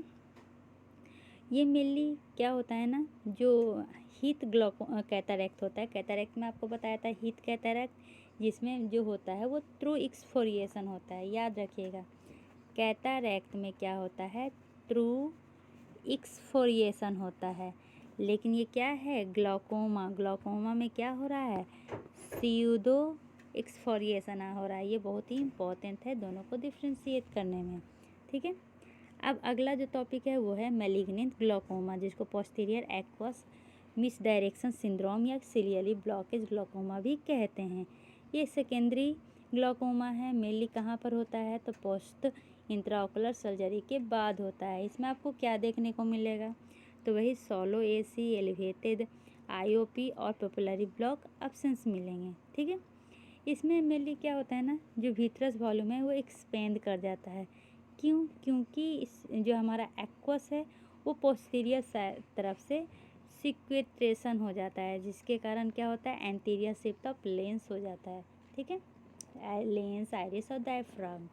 पैथोफिजियोलॉजी की बात करें तो इसमें मेनली क्या होगा तो कुछ रीजन के कारण जो एक्वस ह्यूमर है वो पीछे चला जाता है, तो vitreous humour instead of going anteriorly, मतलब आगे जाने की जगह वो जो एक्वस ह्यूमर है वो पीछे चला जाता है। इसको हम क्या कहते हैं पोस्टीरियर एक्वस मिसडायरेक्शन सिंड्रोम। दूसरा पैथोफिजियोलॉजी क्या है तो ये पॉकेट बनाता है एक्वस ह्यूमर का इनसाइड विट्रस कैविटी। देखिए आपको पता है ये हमारा स्क्लेरा है, कॉर्निया है, ये सीरियली कोराइड है, सीरियली बोदी है, ये क्या है हमारा आइरिस है और यहाँ पर हमारा लेंस है, ठीक है। आपको पता है जो हमारा ये वाला पार्ट है उसको एंटीरियर सेगमेंट कहते हैं, इस वाला पार्ट पोस्टीरियर सेगमेंट होता है। एंटीरियर सेगमेंट में एक्वस ह्यूमर रहता है, पोस्टीरियर सेगमेंट में विट्रस ह्यूमर रहता है, तो ये दोनों एक दूसरे से सेपरेट होता है। लेकिन इसमें क्या होता है कि जो हमारा एक्वस ह्यूमर है वो पीछे की ओर चला जाता है, ठीक है, इसलिए इसको पोस्टीरियर एक्वस मिसडायरेक्शन सिंड्रोम कहा गया। और ये पॉकेट भी कभी कभी बनाता है विट्रस कैविटी में, ठीक है। ये एक्सपेंड कर देता है विट्रस वॉल्यूम को। इसके कारण क्या होता है जो हमारा आइलिस है और जो लेंस आइरिस है और लेंस है वो आगे की ओर शिफ्ट कर जाते हैं या पुश कर जाते हैं, ठीक है। अब क्या है जो हमारा एक्वस चैम्बर है वो कभी कभी क्या होगा कम्प्लीटली फ्लैट हो जाएगा, सॉलो हो जाएगा और हमारा एंगल क्लोज होगा। अगर यहाँ पे एक्वस ह्यूमर रहेगा ही नहीं तो ये क्या हो जाएंगे सॉलो हो जाएंगे, ठीक है। और इसके कारण क्या हो जाएगा ये एंगल जो है वो क्लोज हो जाएगा, ठीक है। Most common in I with इसमें मेनली किस में दिखता है तो जिनमें ओपन एंगल क्लोजल ग्लोकोमा है और जिसमें ऑलरेडी ग्लोकोमा फिटिंग सर्जरी हो चुका है। डायग्नोसिस कैसे करेंगे अभी बताया कि सोलो एसी होता है, पुपिलरी ब्लॉक एब्सेंट होते हैं और मेनली पोस्टीरियर में एक्वस ह्यूमर शिफ्ट किया हुआ रहता है। ट्रीटमेंट में तो हम ट्रीटमेंट में क्या देंगे तो ट्रीटमेंट में देंगे साइक्लोप्लेजिक्स, जिसमें कौन सा आता है ड्रग तो एट्रोपाइन आता है। ये क्या करता है जो पैरालिसिस कर देता है सिलियरी मसल से, जिसके कारण जो जोन्यूल्स हैं वो कॉन्ट्रैक्ट करते हैं, जिसके कारण लेंस फिर से पीछे की ओर आ जाता है, तो फिर से जो एसी है उसमें स्पेस हो जाता है, जिसके कारण एक्वस क्या होते हैं आगे की ओर मूव करता है, जिसके कारण इंट्राओकुलर प्रेशर घट जाता है। और कौन सा देंगे तो एंटी ग्लोकोमा ड्रग देंगे, मायोटिक कंट्राडिक्शन होता है इसमें, ठीक है। दूसरा क्या करेंगे तो विरेक्टोमी करेंगे। ये डिफिनिट ट्रीटमेंट होता है। कोई भी पूछेगा कि ये जो मैलिग्नेंट ग्लोकोमा है उसका डिफिनिट ट्रीटमेंट क्या है तो विरेक्टोमी, विट्रस ह्यूमर का क्या करेंगे सर्जरी करेंगे, ठीक है। अब एक आप हाइपरटेंसिव यूवाइटिस, ये यूवाइटिस जो होता है ना वो मोस्ट कॉमन लीडिंग कॉज होता है सेकेंडरी ग्लोकोमा का। तो इसमें हम ड्रग ऑफ चॉइस क्या देते हैं एट्रोपिन देते हैं, स्टेरॉइड नहीं देते, एट्रोपिन देते हैं। और सेकेंडरी ग्लोकोमा में मेनली हम प्राइमरी कॉज को ट्रीट करते हैं, जैसे कि यूवाइटिस के कारण हुआ है तो यूवाइटिस का पहले ट्रीटमेंट करते हैं। अगला जो है वो है नियोवैस्कुलर ग्लोकोमा। इसका मतलब क्या होता है नियोवैस्कुलर, न्यू ब्लड वेसल का बनना, ठीक है। तो ये कैसे होता है जैसे कि हाईएस्ट ऑक्सीजन कंजप्शन हो रहा है आई में तो रेटिना में क्या हो जाएगा ऑक्सीजन की कमी हो जाएगी, हाइपोक्सिया हो जाएगा। हाइपोक्सिया के कारण क्या होता है VEGF मतलब vascular endothelial growth factor activate करता है, जो मेनली नियोवैस्कुलाइजेशन नया ब्लड वेसल का फॉर्मेशन करता है। और नया ब्लड वेसल का फॉर्मेशन होगा तो रेटिना में क्या होगा विट्रस अफेक्ट होगा, विट्रस से आइरिस अफेक्ट होगा, जिस मेनली आइरिस किस में अफेक्ट होता है तो रूबियोसिस इरिडिसिस में, ठीक है। और इसके कारण नियोवैस्कुलर ग्लोकोमा होगा। इसके कॉजेज़ क्या होते हैं, तो पहले ही आपको पता है मोस्ट कॉमन कॉज होता है डायबिटिक मेलिटस, फिर उसके बाद CRVO central retinal vein occlusion या ऑकुलर इस्कीमिक डिजीज भी हो सकता है। ठीक है, इसमें कैसा साइन देखिएगा, तो जीपर लाइक साइन देखिएगा। आप पैंट का जीप तो जानते ही हैं, वैसा ही जीपर लाइक साइन देखेंगे। अर्ली ग्लूकोमा का मैनेजमेंट कैसे करेंगे, तो ये न्यूवास्कुलाइजेशन को रोकना होगा, इसलिए anti-VEGF ड्रग देना पड़ेगा, IOP को कम करना पड़ेगा। anti-VEGF ड्रग में कौन सा आता है, तो उसमें आता है हमारा बेवासिजुमाब, ठीक है।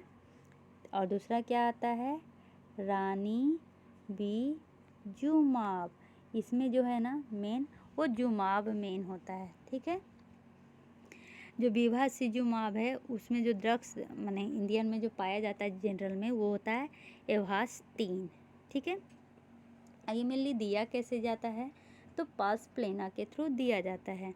दूसरा हम क्या दे सकते हैं, तो पैन रेटिनल फोटोकोगुलेशन करेंगे, लेकिन ये मैकुला में नहीं होता है, ठीक है। इंट्राओकुलर प्रेशर को कम करने के लिए हम लेटानोप्रोस्ट देंगे और पिलोकार्पिन मेनली क्या होता है, कंट्राडिक्टेड होता है, तो हम क्या करेंगे, ट्वेलोक्टोमी करेंगे। ट्वेलोक्टोमी मतलब सर्जिकल रिमूवल करेंगे या सर्जिकली होल करेंगे, किसमें, ट्रेबेकुला में, ठीक है। यहाँ तक समझने में कोई प्रॉब्लम नहीं है।